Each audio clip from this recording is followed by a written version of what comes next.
अस्सलाम वालेकुम and very good morning. सुबह पाकिस्तान के साथ मैं हूं आपकी मेजबान जरिया वारिफ और मेरे साथ हैं मोहम्मद शुएब नीले और पीले का। अस्सलाम वालेकुम एंड गुड मॉर्निंग, कैसी हैं आप? मैं बिल्कुल ठीक हूं, आप कैसे? अल्हम्दुलिल्लाह बिल्कुल ठीक ठाक। अल्लाह हम सबको ठीक रखे। नाजरीन, इससे पहले के प्रोग्राम का करें बाकायदा आगाज, आज की खबरें शेयर करें। काशिफ रजा हमारे साथ हैं for the news headlines. Good morning Kashif. अस्सलाम वालेकुम जी, क्या हाल है आपके? ठीक ठाक है? मैं ठीक हूं, बिल्कुल। आप इतने बुझे बुझे क्यों हैं काशिफ? आज पता नहीं, मैं सुबह जब से उठा उसके बाद से मैं बड़ा लो फील कर रहा हूं। ओह बेबी, लो फील कर रहे हैं। ये जो तुमने कल किया था ना, मैं कभी भूल नहीं सकती। बट एनीवेज काशिफ, हम लोग हेडलाइंस की तरफ बढ़ते हैं, फिर उसके बाद डिस्कशन बिल्कुल शामिल करेंगे न्यूज़ हेडलाइंस।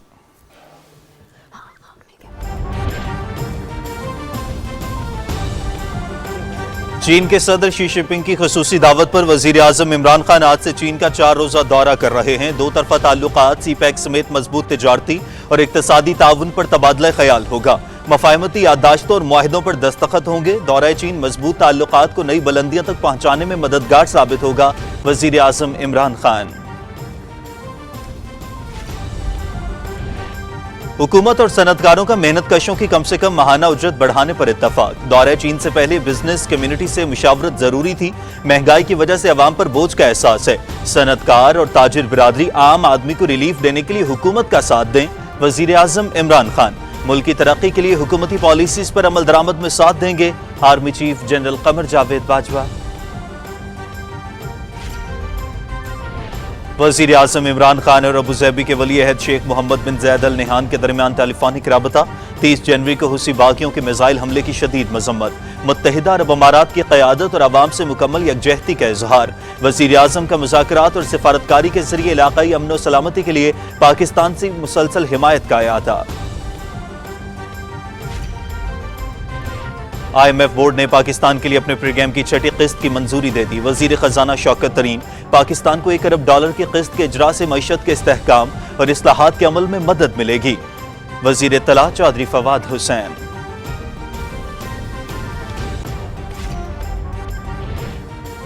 मुल्क में कोरोना से मजीद 42 अमवात, 5830 नए केसेस रिपोर्ट। मुस्बत केसेस की शरह 9.75% रिकॉर्ड। 1590 अफराद की हालत तशवीशनाक। गुज़श्ता रोज 59,786 टेस्ट किए गए। कोरोना से बचाव के लिए घर घर वैक्सीनेशन मुहिम जारी।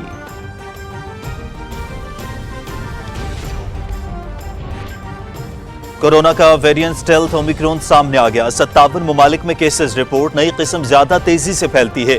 कोरोना के खिलाफ जंग अभी खत्म नहीं हुई। कई मुल्कों में ओमिक्रॉन का रूज आना भी बाकी है। सरबरा आलमी इदारा सेहत, कोरोना की वजह से दुनिया भर में महंगाई के वार। इटली में अफरात ज़र का 26 साला रिकॉर्ड टूट गया।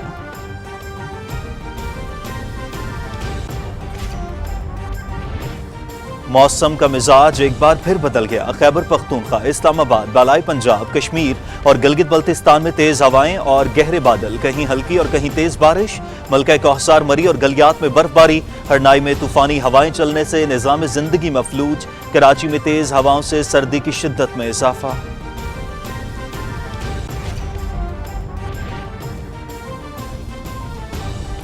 कराची में PSL 7 का नवा मैच। लाहौर कलंदर्स ने पेशावर ज़ल्मी को 29 रन से हरा दिया।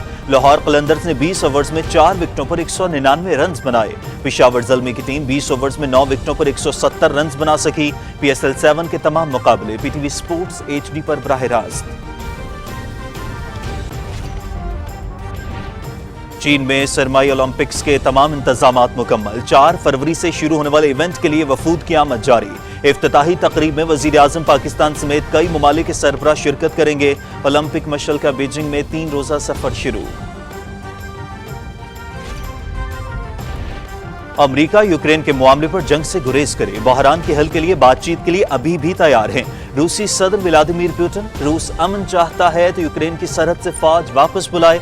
अमरीकी वजीर खारजा की रूसी हम मनसब से टेलीफोनिक गुफ्तगू।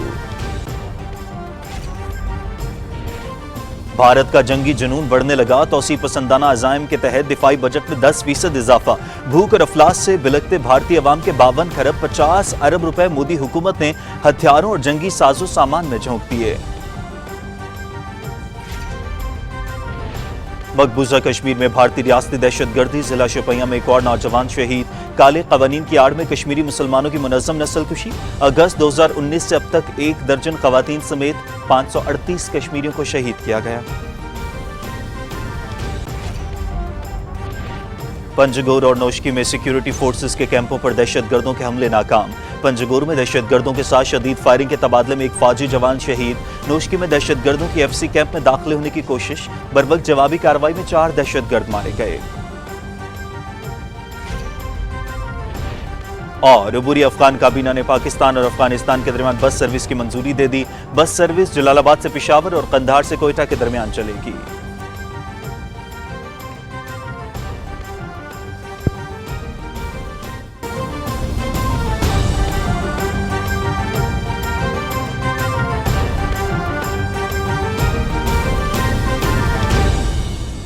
ऑलरेडी जी हेडलाइंस आप जान चुके हैं और शुएब और जरिया अब तो लो नहीं लगा ना मैं आपको? नहीं, मैंने तो ये पानी की बोतल में नमक मंगवा लिया था। मैंने कहा आप लो फील नहीं, मेरा बीपी लो नहीं हो रहा। मैं वैसे ही जैसे सम टाइम होता है। असल में 2 दिन मेरा ऑफ था तो उसके बाद एकदम से आके एनर्जी उस तरह से आती नहीं है। आपको एक और ऑफ चाहिए था? नहीं बिल्कुल नहीं चाहिए, इसीलिए मैंने एनर्जी दिखा दी है। मैंने अपना जो मैं लो लग रहा था वो मैं खत्म हो गया। लेकिन अनफॉर्चुनेटली कल पेशावर ज़ल्मी वैसी एनर्जी नहीं दिखा सकी। कल का मैच आपने देखा?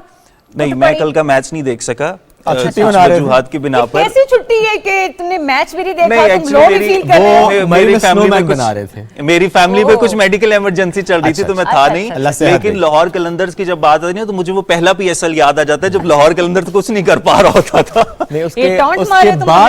उसके बाद भी काफी PSL की सीजन में कुछ नहीं कर पा रहा था। अब दोनों मिलकर टॉन्ट मारे हैं तो खैर हो जाता है। लेकिन अभी तक एनालिसिस जो बता रहे हैं ना, जो पॉइंट्स टेबल पे चीजें चल रही हैं वो ये बता रही हैं कि दूसरे नंबर पर आफ्टर मुल्तान सुल्तान इस वक्त लीड कर रहे हैं माशाल्लाह। ठीक है, अच्छा, हाँ जी, अच्छा जी, ये आपको बता दूं तो आप लोगों ने हमें लेकिन आप इस्लामाबाद यूनाइटेड वाले नहीं थे? नहीं देखिए, अगर इस्लामाबाद यूनाइटेड ने अच्छा खेला तो फौरन इस तरफ आएंगे। नहीं, लाहौर कलंदर्स ने इस्लामाबाद यूनाइटेड में पहले दिन से डिक्लेयर कर चुके हैं क्योंकि इस्लामाबाद से थोड़ा सा ट्रेड तो चलता बहुत प्यार है और लाहौर से तो मेरी पैदाइश है। मैंने अपनी स्टडीज वहाँ पे कंप्लीट की, मैं रही हूँ सारी जिंदगी। और इस्लामाबाद में वो आप हैं तो इसलिए आप दोनों तरफ है। हाँ। चलें Kashif, thank you so much. और जिस तरह हेडलाइंस आपने जानी, कोविड-19 की सूरत हाल, थोड़ी सी बात इस पे भी कर लेते हैं। ये जरा मेरे साथ हो रहा है या आपके साथ भी ऐसे हो रहा है कि अपने सर्कल में बहुत ज्यादा लोग नजर आ रहे हैं, अगर टेस्ट कराया तो पॉजिटिव, नहीं कराया तो सिम्टम्स दोबारा हैं, तो बहुत ज्यादा फैल रहा है। ऐसा है, बिल्कुल ऐसे ही है कि जो लोग बहुत ज्यादा इसको देख रहे हैं ना बड़े क्रिटिकल तरीके से, वो बेचारे जाके टेस्ट करवाते भी है। लेकिन जो अपनी सेहत का ख्याल रखना चाहते हैं, अनफॉर्चुनेटली, बल्कि खुशकिस्मती ही मैं कहूंगी, उनके टेस्ट नेगेटिव आ जाते हैं और बाज़ औक़ात सिम्टम्स वही होते हैं। तो ये वाकई में लोग भी थोड़े से कंफ्यूज हो रहे हैं। लेकिन डेफिनेटली फिर ये कहेंगे कि सिर्फ लोग ही नहीं, यहाँ पर साइंसदान बेचारे कंफ्यूज हुए बैठे हैं। हम लोगों के बारे में क्या बात करें, लेकिन तो फिर मासूम से इंसान है। एग्जैक्टली जरिया, लेकिन ये बड़ा अहम आपने पॉइंट उठाया कि टेस्ट नेगेटिव आ रहे हैं बट सिम्टम्स हैं। आज हम इस पर आगे चलकर बात भी करेंगे। डॉक्टर शाज़ली मंजूर हमें ज्वाइन करेंगे कि क्या मामला है। सिम्टम्स हैं, टेस्ट नेगेटिव है, चूंकि दुनिया भर में जो ट्रीटमेंट है वो सिम्टम्स के अकॉर्डिंगली हो रहा है, उसमें इंतजार नहीं किया जाता कि PCR टेस्ट क्या है, PCR टेस्ट की रिपोर्ट क्या है, वो ट्रीट करते हैं एज पर द सिम्टम्स। ये हमें समझने की जरूरत है। और अच्छा, जो मैंने बात की ना कि टेस्ट के स्टैट्स अगर हम आपके साथ दोबारा शेयर करें, वैसे तो हेडलाइंस में जाने हैं आपने कि 5,830 नए केसेस रिपोर्ट हुए, 59,000 टेस्ट हुए हैं। अब ये जरा देखिए कि बहुत से लोग टेस्ट नहीं करवा रहे, they do have symptoms, test नहीं करवा रहे। इसका मतलब क्या, अगर ये फिगर है तकरीबन 6,000 की, तो ये फिगर बहुत ज्यादा है। ये 2 गुना, 3 गुना, शायद 4 गुना ये फिगर है। और इसमें हमें बहुत ज्यादा एहतियात करनी होगी इस वक्त, चूंकि बहुत तेजी के साथ फैलता चला जा रहा है। और इसमें जो अमवात है उसकी रिपोर्ट बताई गई है कि 42 अफराद गुज़िश्ता 24 घंटों के दरमियान जो स्टैट्स दोबारा से रिफ्रेश किए गए हैं, उसमें 42 अफराद के इंतकाल की, उनके मौत की खबर सामने आई है। तो मतलब ये कि फ्लक्चुएट कर रहा है ये ग्राफ, कभी ऊपर कभी नीचे, लेकिन कोविड जो है वो भी खत्म मुकम्मल तौर पर नहीं हो रहा। ठीक हो गया, चलें जी। आज बड़ा अहम दिन है। वज़ीर-ए-आज़म पाकिस्तान इमरान खान साहब जा रहे हैं दौरे चीन के लिए। बीजिंग की हम बात करें या विंटर ओलंपिक्स की बात करें, वहां तो जाएंगे, लेकिन उसके अलावा बहुत सी उनकी अहम मुलाकातें भी शेड्यूल हैं। तो इमरान खान साहब का ये दौरा जो 6 तारीख तक जारी रहेगा, इससे मुताल्लिक क्या अपडेट्स हैं, उस पर जो है वफाकी वज़ीर इत्तलात व नशरियात चौधरी फवाद हुसैन साहब मीडिया से गुफ्तगू कर रहे हैं। आपको बराह रास्त हम लिए चलते हैं।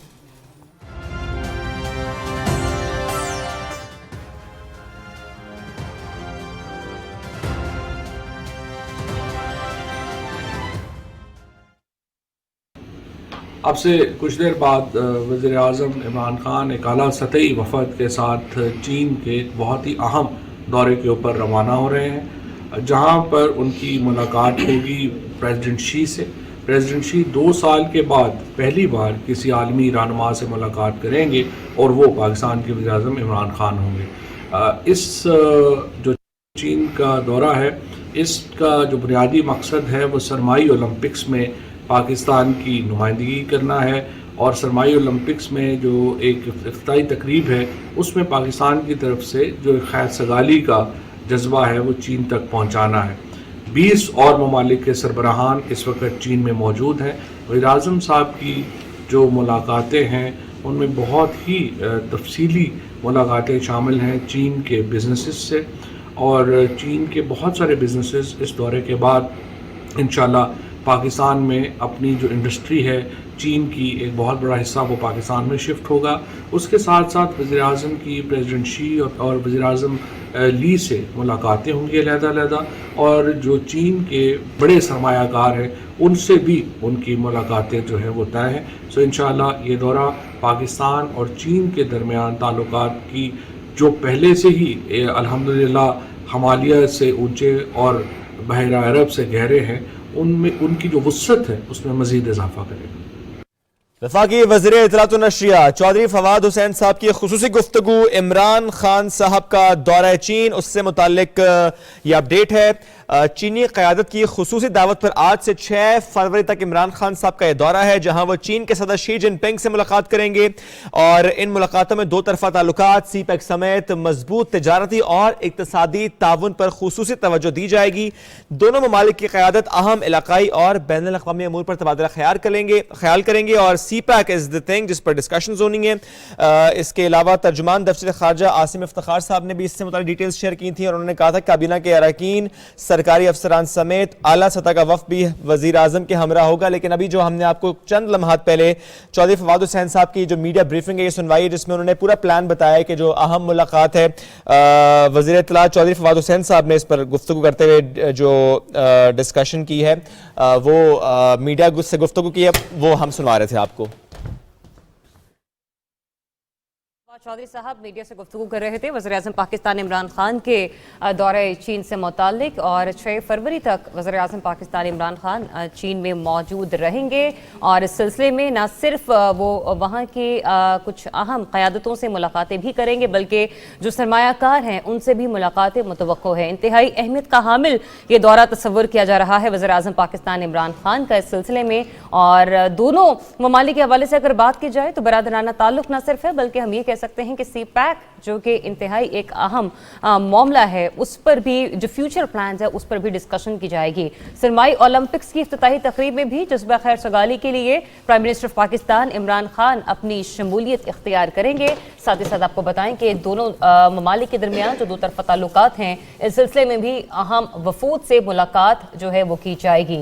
वज़ीर आज़म इमरान खान की चीन के सदर शी जिनपिंग से मुलाकात होगी, ये बताना है वफाकी वज़ीर इत्तलात व नशरियात चौधरी फवाद हुसैन साहब का। अब से कुछ लम्हात पहले वो मीडिया से गुफ्तगू कर रहे थे।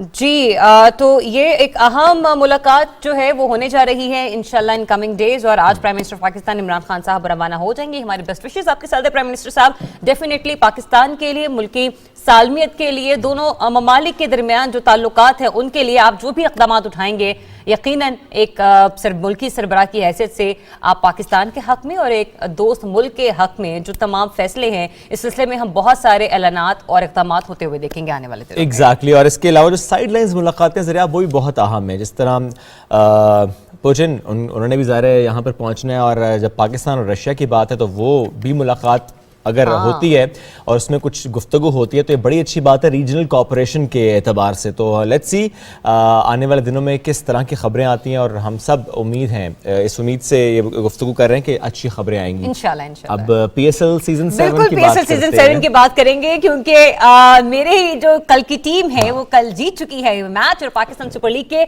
7वें सीजन के 9वें मैच में लाहौर कलंदर्स ने पेशावर ज़ल्मी को 20 रन से शिकस्त देकर मैच अपने नाम की, और लाहौर कलंदर्स कलंदर्स के 200 रन के पहाड़ जैसे बड़े हदफ के ताकुब में पेशावर ज़ल्मी की टीम मुकर्ररा 20 ओवर्स में 9 विकेटों पर 170 रन ही बना सकी। एग्जैक्टली पेशावर ज़ल्मी उनकी जानिब से हैदर अली ने 49 रन की इनिंग्स खेली, ताहम वो टीम को शिकस्त से नहीं बचा सके। बट हम रोजाना की गुफ्तगू करते हैं कि खेलना अच्छा है, जीत हार जाहिर है, एक टीम ने जीतना एक ने हारना, बस खेलना अच्छा चाहिए।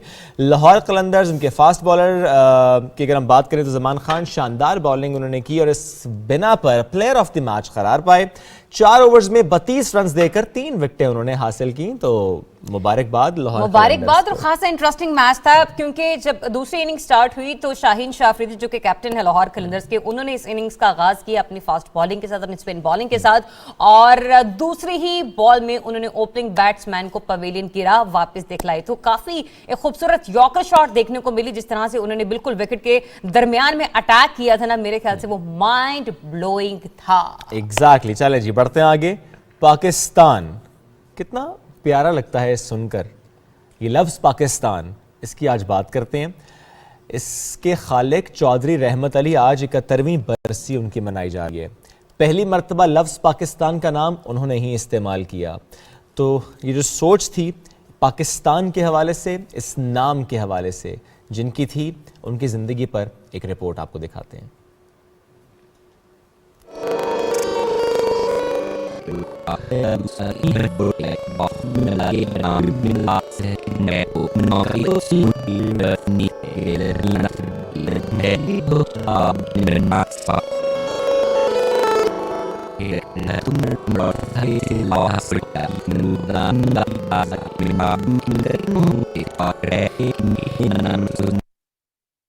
तहरीक पाकिस्तान के रहनुमा चौधरी रहमत अली, इनकी जब हम बात करें तो 16 नवंबर 1897 मशरकी पंजाब के ज़िला होशियारपुर में ये पैदा हुए। लंदन से कानून और सियासत में इन्होंने आला डिग्री हासिल की। चौधरी रहमत अली शोबा सहाफ़त के साथ भी वाबस्ता रहे हैं। एग्जैक्टली। और जब हम इनकी शख्सियत के हवाले से बात करते हैं ना, तो इन्होंने मुमलिकत खुदादाद का नाम पाकिस्तान तजवीज़ किया। 14 अगस्त 1947 को पाकिस्तान जब मौरिज़ वजूद में आया तो चौधरी रहमत अली के ख्वाब को एक ताबीर मिल गई थी, और वो नहायत ही एक मुतहर्रिक शख्सियत के मालिक थे और फाल सियासतदान भी ठहरे हैं। मुसलमानान हिंद के खैरख्वाह भी पाए गए। उन्होंने कलम के मैदान में आज़ादी का नारा भी बुलंद किया और इस हवाले से वो हर फोरम पर हमें माजी में बहुत ही मुतहर्रिक नजर आए। एग्जैक्टली। पाकिस्तान बनने के बाद चौधरी रहमत अली बरतानिया चले गए थे और 3 फरवरी 1951 कैम्ब्रिज के हॉस्पिटल में बीमारी के आलम में उनकी वफ़ात हुई, वहीं आसूदा खाक हुए। आज उनको हम ज़रा याद कर रहे थे। बढ़ते हैं आगे, कुछ दीगर खबरें भी शामिल करते हैं। इससे पहले हमने आपके साथ मामला डिस्कस किए थे कोविड के भी, PSL के भी, और इमरान खान साहब के द्वारा चीन से मुतालिक भी।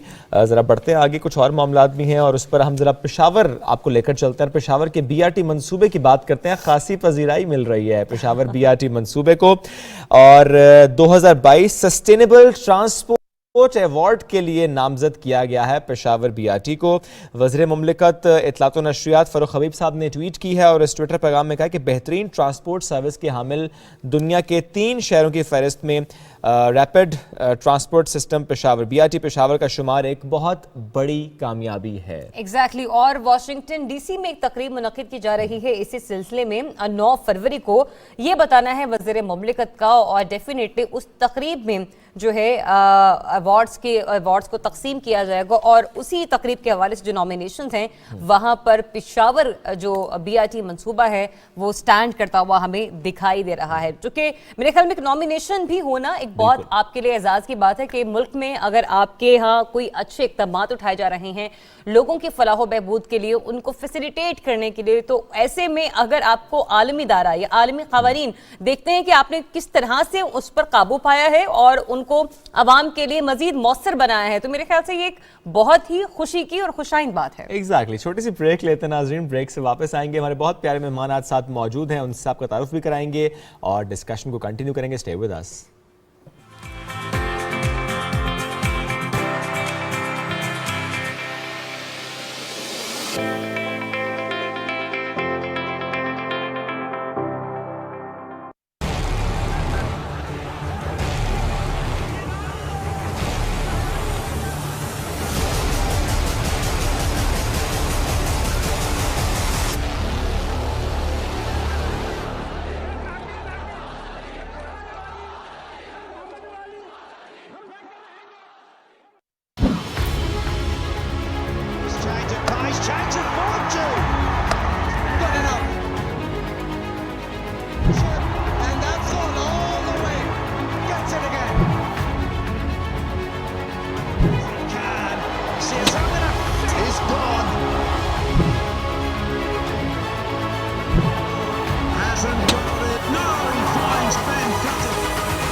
जो अल्लाह ने पाकिस्तान में डाइवर्सिटी दी है और जो आगे इंशाल्लाह जो हम पाकिस्तान का आगे मुस्तकबिल देख रहे हैं, ये टूरिज्म हमें फॉरेन एक्सचेंज भी लेके आएगा और टूरिज्म सबसे ज़्यादा लोगों के लिए नौकरियां देगा।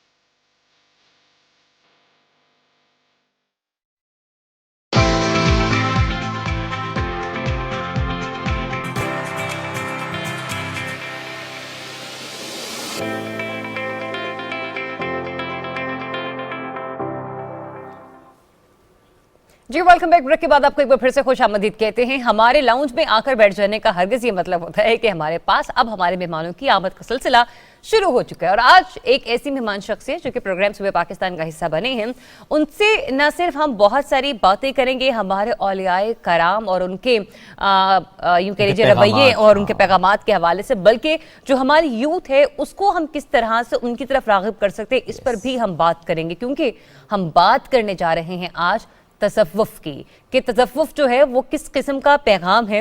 एक अमन का पैगाम है, अदम तशद्दुद का पैगाम है, ये सब्र का पैगाम है, मोहब्बत का पैगाम है, ये भाईचारे का पैगाम है। और जब हम इन पैगामात की बात करते हैं तो इन पैगामात का डायरेक्ट एक जो कड़ी है, एक ताल्लुक है, वो पाकिस्तान से है। क्योंकि पाकिस्तान को औलिया की सरजमीन माना जाता है और ऐसे में दाता गंज बख्श अली हजवेरी रहमतुल्लाह अलैह, बाबा फरीदुद्दीन मसूद गंज शक्कर रहमतुल्लाह अलैह और बाबा बुल्ले शाह रहमतुल्लाह अलैह, अब्दुल्ला शाह गाजी, शाह शम्स तबरेज जैसे अजीम सूफे कराम ने मोहब्बत, अमन और बर्दाश्त के पैगाम को आम किया। आज उन्हीं की तालीमात पर हम बात करने वाले हैं। एग्जैक्टली आज हमें ज्वाइन किया है कायद-ए-आज़म यूनिवर्सिटी के vice chancellor professor doctor Mohammad Ali साहब ने। अस्सलाम वालेकुम सर, कैसे हैं आप? जी वालेकुम सलाम, आपको बहुत शुक्रिया। अल्हम्दुलिल्लाह अल्हम्दुलिल्लाह। सर, कितना आपका अपना शौक़ है इनको पढ़ना, और जिस तरह ज़रिए आपने तो क्या खूबसूरत नाम ले लिए, इनके कलाम की ऐसी तासीर है, तो आप सबसे मुझे पहले अपने हवाले से बताएं कि आप कितना पढ़ पाते हैं और कितना इससे आपने एब्जॉर्ब किया।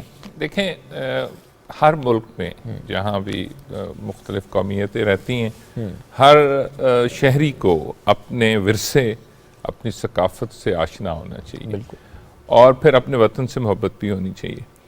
तो मैं ये समझता हूँ कि हमारा जो ये खिता है बर सग़ीर का, बिलखुसूस पाकिस्तान में बर सग़ीर में तो बहुत ज़्यादा औलिया कराम हुए, सूफिया हुए, और हमारे पाकिस्तान में भी आप जब सूफिया का भी नाम लिया तो इनके अलावा भी अगर हम शहबाज कलंदर हैं, शाह अब्दुल लतीफ़ पिटाई हैं, सचल सरमस्त हैं, बाबा फरीद का नाम तो इन्होंने लिया, ख्वाजा गुलाम फरीद हैं जो कि बहुत बड़े सूफ़ी भी हैं। लेकिन हमारा एक जो सकाफ़त या लिटरेचर का हिस्सा है वो ये है कि ये सारे ऑलमोस्ट सारे जो सूफिया हैं ये साहिब दीवान शायर हैं। पढ़ा नहीं है इन्होंने, पढ़ा नहीं है, किसी यूनिवर्सिटी में जाके पढ़ा नहीं है, लेकिन इनकी हज़रत सुल्तान बाहू ने 200 उनकी अबिहात, उनके कलाम को जो जिससे रुबाई होती है उसको अबिहात बाहू कहते, सिर्फ 200 उन्होंने लिखी हैं और इतना लिटरेचर क्रिएट किया है कि you can have 400 PhD thesis out of it. अच्छा, आप लिटरेचर की स्ट्रेंथ है कि 7 ज़बानों के शायर थे, 7 लैंग्वेजेस दुनिया में फिर के मुशाहिदे से ये, और फिर ये जो हमारा खित्ते की ये मैं ये समझता हूँ कि दुनिया के जितने बड़े शायर हैं, बाबा बुल्ले शाह उनमें से एक है, सूफ़ी हैं, हमारे अल्लामा इकबाल भी सूफ़ी हैं। इसी तरह आप अगर मियाँ मोहम्मद बख्श की बात करें, अभी यहाँ पे आप जहाँ हैं, पीर मेर अली शाह की सुभान अल्लाह मा अकमल का मा अजमल का मा अहसन का, किथे मेर अली किथे तेरी सना, गुस्ताख अखियाँ किथे जा लड़ी। ठीक है, तो ये वो हकीकी इश्क भी है, ये दुनिया में रहने का सलीका भी है, और सबसे बड़ी जो सूफ़ी के पैगाम में है ना, वो कंटेंटमेंट है कि आपको तशक्कुर, शुक्र अदा। सूफ़ी की ज़ुबान में तम्मा, जम्मा, चम्मा और मना, ये 4 लैंग्वेज, 4 लफ्ज़ है, ज़रा इन पे गौर करें। तम्मा लालच को कहते हैं, लालच नहीं होना चाहिए। जमा अनस्पेंड गॉड विल सेंड। बिल्कुल आप क्या जमा करते हैं, जरा जोड़ गया और बोड़ गया, ठीक है। हजरत बाबा बुल्ले शाह ने भी कहा है कि वेख बुले आसमाना ते उड़दे पक्षी, वेख तो सही की करते ने, कदी किसी ने पंग पखेरू भुखे मरदे वेखे क्या ने, बात है। ना वो करते रहे सखीरा ना वो भुखे मरते ने, बंदे ही करते रहे सखीरा, बंदे ही भुखे मरते। वो तवक्कल पे सुबह उठते हैं, रिस्क की तलाश में जाते हैं और रिस्क अल्लाह ताला उनको दे देता है। हम मुसलमान हैं, हम हजरत मोहम्मद सल्लल्लाहु अलैहि वसल्लम पे हमारा ईमान है और उन्होंने कहा है कि जिसने पैदा किया है रिस्क का इंतजाम उन्होंने कर दिया। अच्छा, तो तमा नहीं है, जमा नहीं है, मना नहीं है, ये जो ए नकार ए नकार ए नकार, ठीक है, और जमा भी नहीं है, कोई अपने जिस्म के लिए नहीं है। आप सादा लिबास पहनते हैं, कहीं सो जाते हैं, आपको लिहाफ चाहिए तो सो। तो ये है सूफी का ये पैगाम है, और उनके अपने एक्ट से है। तो यूथ के लिए ये बहुत जरूरी है। हमारे यहाँ मसला क्या है, इसके बिल्कुल ऑपोजिट है। और नेगेटिव हार्डकोर ऑपोजिट है। देखिए ना, डिसकंटेंटमेंट है। हम गाड़ियां देख रहे हैं, हम लोगों के कपड़े देख रहे हैं, हम उनका स्टेटस देख रहे हैं, ताकत देख रेस में है, कंपैरिजन में है, and everybody wants to do that. तो हमारे यहाँ अगर हम माशरे को थोड़ा सा पीछे जाके देखें तो लोग बड़े अमन से रहते थे, बड़ी मोहब्बत से रहते थे। मुख्तलिफ फ़िरक़ों के लोग जो हैं वो एक दूसरे की जो रसूमात हैं उसमें शामिल होते, रिस्पेक्ट करते थे। हाँ, नहीं, शामिल होते थे। रिस्पेक्ट की बात, आप 150 ताज़िए निकलते हैं मुल्तान में, उनमें से 148 के लाइसेंस दौरान सुन्नी है, 2 सिर्फ ही हैं। मीनिंग दे बाय कि वो करबला के वाक़े को सारे जो हैं वो है भी सबके लिए। अच्छा, 12 रबीउल अव्वल सब मिलके, तो तमाम लोग मिलके फिर क्या हुआ हमारे यहाँ, क्यों हमारे यहाँ फ़िरकावारियत हो गई, क्यों हमने एक दूसरे के साथ, आप भी माशरे में रहते हैं, हम भी रहते हैं, इंटर मैरिजेस हैं, बेपनाह है, बिल्कुल अभी किसी ने सोचा ही नहीं। लेकिन ये हुआ, हमने अपनी सकाफत को, अपनी हेरिटेज को, अपने लिटरेचर को, अपने सूफी के पैगाम को छोड़ा और हम एक मादियत की तरफ गए। इस्लाम फैला ही जो है वो यहाँ सूफिया ने फैलाया, औलिया ने फैलाया। और हज़रत अली ने अपने एक जो है वो साथी को ये कहा था कि इस्लाम तुमने ज़बान से नहीं फैलाना, तो कैसे फैलाना है, अपने किरदार से। And they did it. आप ये देख लें, फिर इनका पैगाम देख लें, इनकी पोइट्री पे भी अभी हम बात कर लेते हैं। लेकिन मैं बायोलॉजी का प्रोफेसर हूँ, वैसे मैं तालीम में जाहिर है मैं वाइस चांसलर रहा हूँ 3 यूनिवर्सिटीज़ का। लेकिन मैं ये समझता हूँ कि हमारी यूथ को हमें आशना कराना चाहिए अपनी सूफी का, उनके लिटरेचर का। जैसे मैंने आपको कहा कि वो वेस्ट के सारे पोइट से आशना होंगे। आप एक एक बात हमारे सूफी की, ये अगर आप ये सुनते हैं, मायनी में किन्नू आखा दर्द भी छोड़े दा हाल नहीं, just listen to that poetry, और आपकी आंखों में आंसू आ जाएंगे। आप poetry, message, heritage, strength of the poetry को देखें। और ये ख्वाजा गुलाम फरीद हमारे सराइकी खिते के शायर हैं, तो पोइट ऑफ नेचर, पीलू पकियाँ नहीं आ चुनो राजा। अगर आप उनको उनके इस पैगाम को, मेरा इश्क भी तू, ईमान भी तू, मेरा दीन भी तू, ईमान भी तू, मेरा काबा किबला मुसहफ में मस्जिद कुरान भी तू, ये हुजूर पाक को कह। बिल्कुल। फिर उनके बारे में एक बड़ा ज़बरदस्त जो हमारे यहाँ ये जो एरोगेंस है ना, इसको बड़ा निगेट किया है सूफी ने। तो एक आपने सुना होगा, ये वाक़या बड़ा मशहूर है ख्वाजा गुलाम फरीद का। बहुत अमीर आदमी थे, बहुत अमीर आदमी थे। साउथ में राजनपुर में 5000 मुरब्बों के मालिक थे, बहुत बड़े रईस थे, लेकिन शायर थे, सूफ़ी थे। तो एक मजजूब बैठा होता था बाज़ार में, तो वो हर वक्त ये कहता रहता था कि ईद कड़ा, ईद कब होगी। लोग कहते ये क्या कहता रहता है, तो जब भी वो हर वक्त ये कहता रहता था कि ईद कड़ा, तो किसी को समझ नहीं आती। तो उधर से ख्वाजा गुलाम फरीद गुजरे, तो उन्होंने कहा कि यार मिले जदा, ईद तब होगी जब यार। ये वो हकीकी, बिल्कुल हकीकी बात हो रही है। तो फिर वो चले गए वहां से, तो फिर वो जो है वो फिर वहीं बैठा रहता था और कहता था यार मिले कड़ा, तो यार कब मिलेगा।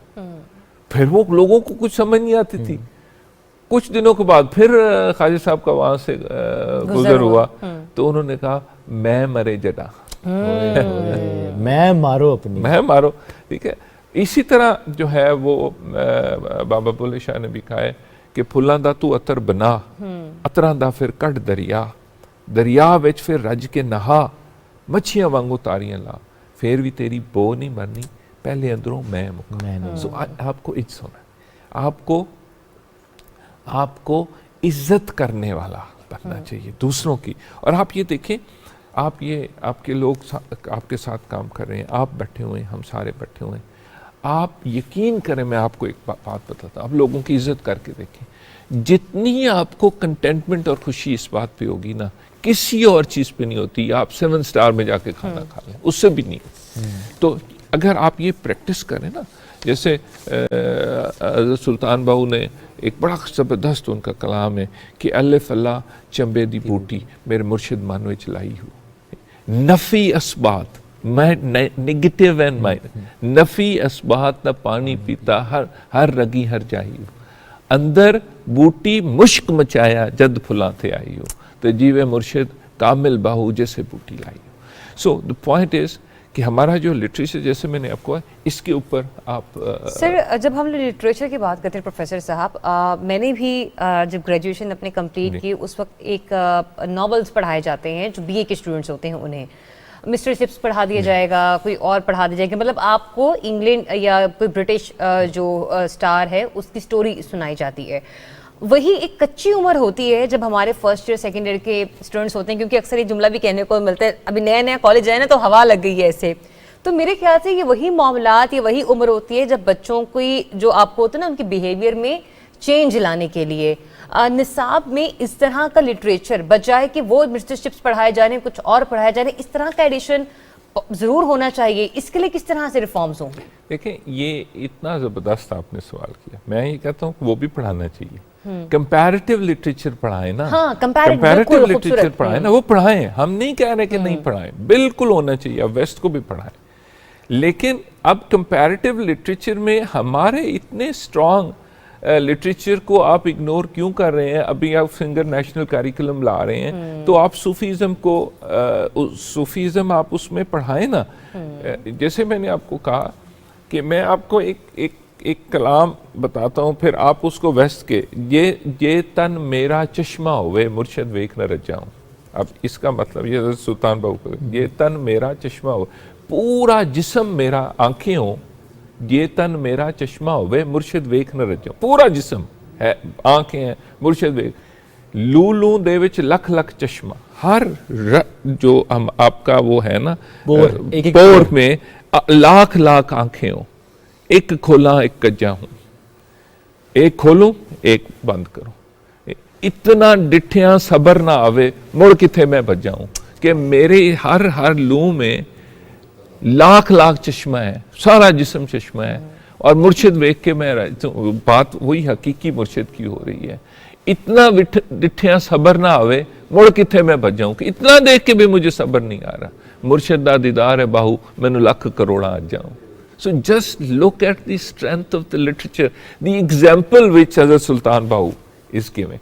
तो हम जो आपने कहा कि we have such a मैंने जैसे कहा कि जी आप यहाँ अगर मियाँ मोहम्मद बख्श के लिटरेचर को 80 नीवें साडा मुर्शिद उच्चा 80 उच्चियां नाल लाई हूँ, सदके जावा उन्ना उच्चियां तू जिन्ना नीवियां नाल निभाई।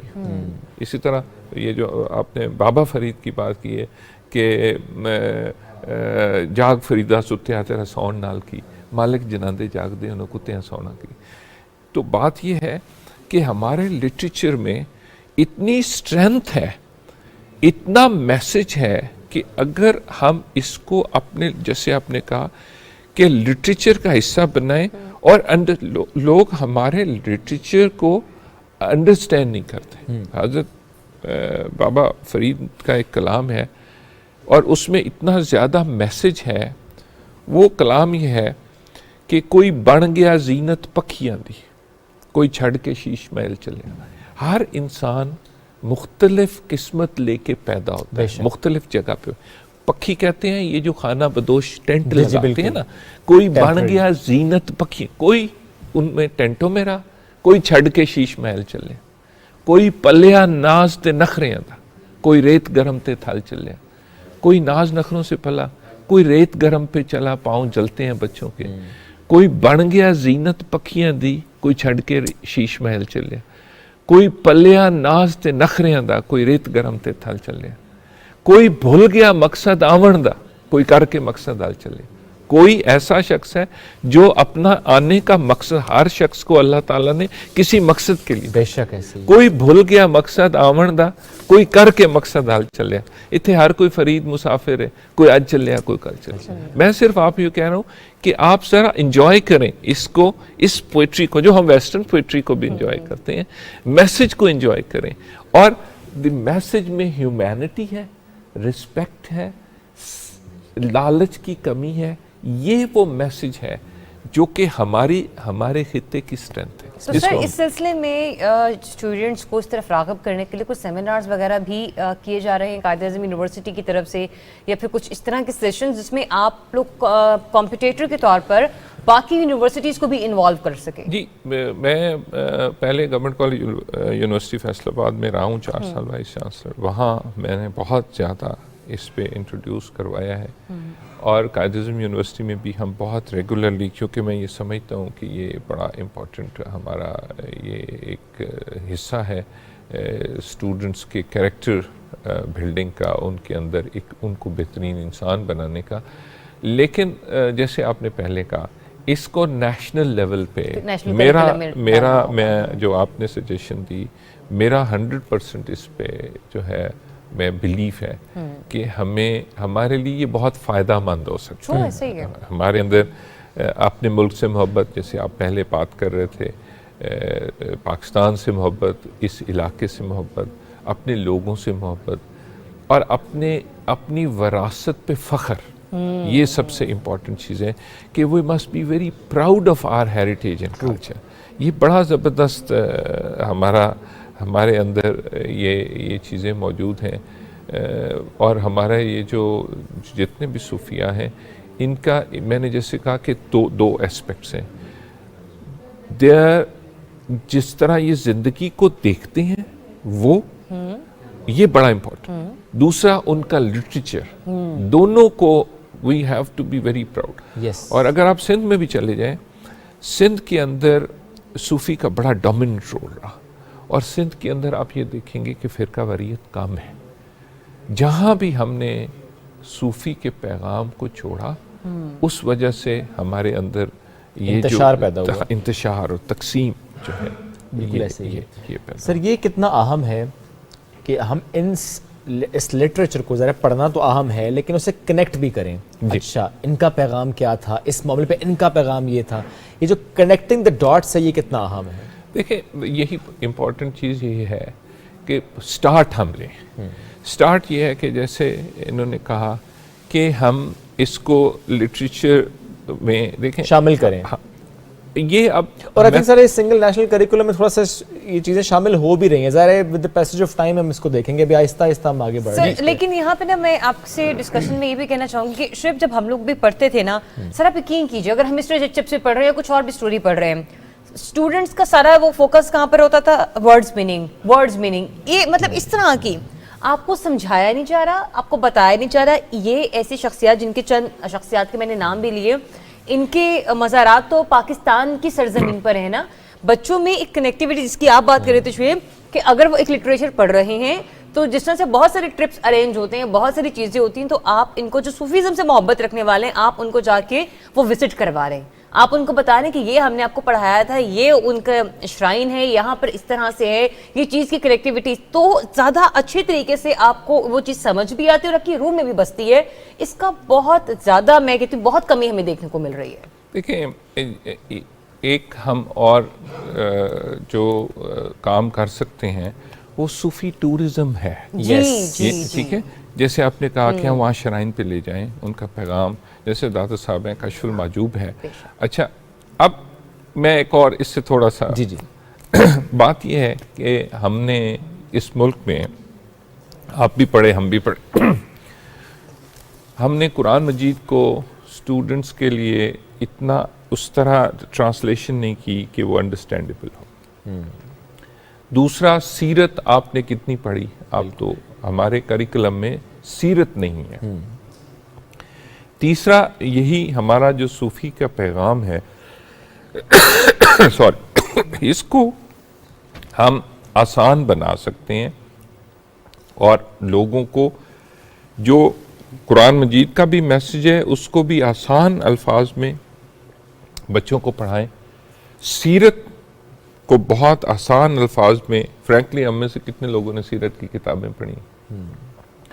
इसी तरह मुसलमानों की तारीख को, इसी तरह इस खित्ते की तारीख को, इसी तरह इस पाकिस्तान की तारीख को इजी फॉर्म में स्टूडेंट्स को, बच्चों को हमें इंट्रोड्यूस कराएं। जैसे नर्सरी राइम्स हैं, तो हम तो राइम्स की फॉर्म में भी सूफी का पैगाम जो है वो अपने बच्चों तक पहुंचा सकते हैं। और ये भी ज़रूरी है सर कि जिस तरह, ठीक है, आप लोगों की जो गुफ्तगू इसमें हम ये तो बात करेंगे स्कूल एंड कॉलेज, लेकिन यूनिवर्सिटी की चूँकि बात हो रही है तो नेचुरल साइंस के स्टूडेंट्स को भी इस तरफ लेकर आए। जिस तरह से आपने भी कहा ना, सेमिनार्स, ठीक है, उनकी स्टडीज तो बड़ी टफ होती हैं, बट नेचुरल साइंस का भी स्टूडेंट ये पढ़े, ये जाने, इस लिटरेचर को थोड़ा सा उससे आशना ज़रूर हो, वो चाहे फिर बुल्ले शाह की का कलाम ही क्यों ना हो। क्योंकि जो पैगाम जिसकी हम बात कर रहे हैं आपने, जिसमें एक मैं ज़रूर कहूँगा कि स्पेंडिंग, क्योंकि कुरान में भी स्पेंडिंग का जिक्र है, और हम अगर सूफी के पैगाम में देखें स्पेंडिंग का जिक्र है, थोड़ा नहीं जे बोता, तो पैगाम ही ऐसा शुक्र है। सबसे पसंदीदा अमल शुक्र है। शुक्र है, बिल्कुल। लेकिन आपको अल्लाह ताला ने अल्हम्दुलिल्लाह किस तरह बनाया, ठीक है, कहाँ पैदा किया, तालीम है। हम हर वक्त ये क्यों कहते रहते हैं कि मेरे कुल ए नहीं है? हम ये क्यों नहीं कहते ये भी है, ये भी है, ये भी है। या अल्लाह तेरा शुक्र है कि तुमने सेहतमंद बनाया, या अल्लाह तेरा शुक्र है कि तुमने ये शक्ल शुभात दी, या अल्लाह तुम्हारा शुक्र है कि तुमने मुझे दिमाग दिया। अगर वो शाकिर शुजाबादी का कलाम है कि कमले आसे तो चंगे आसे, शऊर आया उदास थे, तो अल्लाह ताला ने शऊर दिया, दर्द दिया लोगों के लिए। तो ये हमें इस तरफ अपने लिटरेचर को और अपने जो हमारा करिकुलम है, जो इन्होंने बात की, कि हमें इसको ग्रेजुअली, और जो आपने कहा करिकुलम में इसको डालें। और इसमें साइंस भी है, जो मैंने परिंदों की बात की, हज़रत सुल्तान बाहू का एक कलाम है, जो आप अगर उसको अंडरस्टैंड कर, आप हैरान रह जाएंगे कि क्या कोई एक नॉर्मल इंसान इतना कुछ उसकी अंडरस्टैंडिंग हो सकती। दिल दरिया समुद्रों डूंगे कौन दिलां दिए जाने, विच ही ताने विच ही बाने विच ही वंज मुहाने हो, सत दरिया दिले दे अंदर तंबुआं वांगू ताने हो, ते ओही मुर्शिद कामिल होंदा है बाहू जड़ा अंदरों रमज पछाने हो। अब इसको जरा मैं आपको एक्सप्लेन कर दूं कि एक आम कोई आदमी नहीं लिख सकता, ये कोई सुपर जो इंटेलिजेंट लोग हैं कि दिल दरिया समुद्रों डूंगे कौन दिलां दिए जाने, क्या बात, विच्चे ही ताने विच्चे ही बाने, ठीक है, ये ताना बाना आपने, बिल्कुल, विच्चे ही वंज मुहाने हो। अच्छा, वंज कहते हैं जो कश्ती का चप्पू होता है, और मुहाने अगर आप थोड़ा सा कभी आप लिटरेचर में भी देखें, आपने उस पर गूगल पे जाके देखें, तो एक कबीला है जो दरिया में रहता है, वो सिंध दरिया में रहता है, वो रहते ही पानी पे, बिल्कुल ऐसे ही है। उनको मुहाने कहते हैं। तो हजरत सुल्तान बाहू फिर के ही देखा था ना कि मुहाना एक ट्राइब है जो कि रहता ही आजकल वो तौसा बिराज पे रहते हैं, विच्चे ही ताने विच्चे ही बाने विच्चे ही वंज मुहाने हो, तो सत दरिया दिले दे अंदरों तंबुआं वांगू ताने, ओही दिल दा महरम होंदा है बाहू जेड़ा अंदरों रमज पछाने। सो जस्ट यू नो, मैं सिर्फ ये बात करने की कोशिश कर रहा हूँ, the power of the literature, the understanding. उन्होंने करबला पे लिखा है कि जेकर दीन इलम विच होंदा सिर नेज़े क्यों चढ़ते हो, 18,000 आलिम जो आहा अगे हुसैन दे मरदे हो, जेकर मंदे बैयत रसूली पानी बंद क्यों करते हो, जेकर लिहाज सरवर दा करदे ते तंबू खैमे क्यों सड़ते हो, ते सादिक दीन दा तन्हा होंदा है जेड़ा सर कुर्बानी करता। सो ये जो लिटरेचर की, सो करबला का तज़किरा भी कर दिया, दुनिया का भी कर दिया। तो इनको अगर आप सारे पोइट्स को पढ़ें तो power of literature is very strong. और इसी को हमने कहीं ना कहीं मिस किया है और ये हमें नहीं करना है। ये नहीं करना चाहिए ना, बिल्कुल नहीं करना चाहिए। पी लो पक्कियां नहीं आ चुनो राल यार, ये जो ख्वाजा गुलाम फरीद बिल्कुल का सारा यू नेम इट सर, इतना माशाल्लाह, इतना लिटरेचर, इतना उसमें इतना rich literature sir. Thank you sir, thank you very much. आपने ज्वाइन किया हमें और इतना ज़बरदस्त टॉपिक के उसकी डिस्कशन को बड़ा हमने एंजॉय किया। एक छोटी सी ब्रेक हम लेते हैं, वापस आएंगे, साथ रहिए।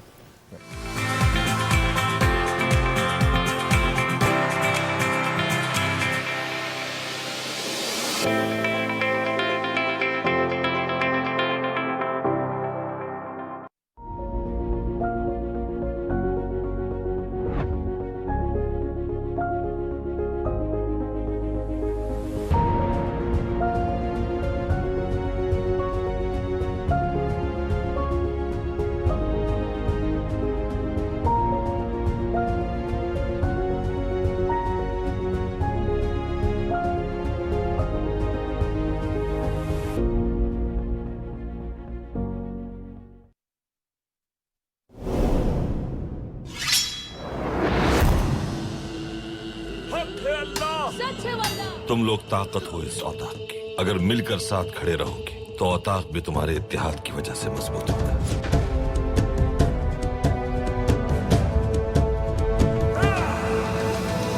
हमें बताने के लिए आपके पास ऐसी क्या खुफिया मालूमात है? बंदरगाह पर जाल बिछाऊंगा उसके लिए मैं। जब तक दुनिया नए दौर में दाखिल नहीं हो जाती, मैं इस परचम को बुलंद रखने का फर्ज निभाऊंगा इंशाअल्लाह।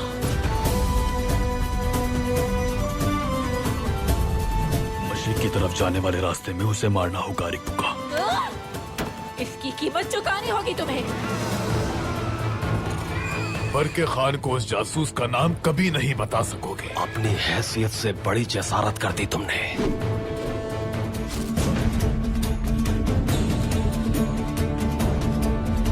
दीमक और जहर दोनों को निकाल दूंगा। किस्मत ने इस इम्तिहान में डाल दिया तुम्हें। वक्त आ गया है, गद्दारों के सर कलम कर दिए जाएं। तुम राख हो जाओगे यार एक मुका। कोई नहीं बचा जो हमारा साथ दे।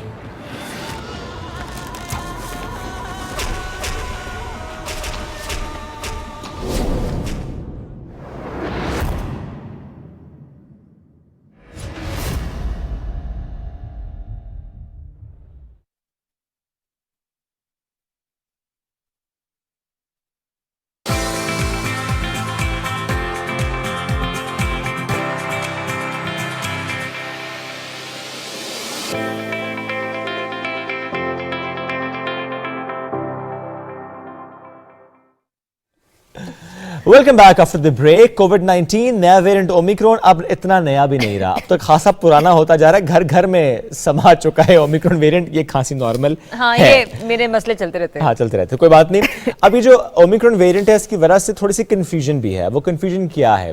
कुछ जगहों पर ये होता है सिम्टम्स हैं, टेस्ट नेगेटिव है। कुछ मामलात में अब लोग कहते हैं आपको ओमिक्रॉन है, 5 दिन बाद बैक टू बिजनेस। अच्छा, एक से मेरी बहस भी होगी। उन्होंने कहा जी वो लिखा हुआ है जी कि 5 दिन बाद आपने जो है ना ज्वाइन कर लेना। मैंने कहा यार उसमें लिखा हुआ है अगर आप एसिम्प्टोमेटिक है तो आई वाज सिम्प्टोमेटिक, तो ज़ाहिर है मुझे टेस्ट नेगेटिव का वेट करना ही करना है। तो ये सारे मामलात हैं।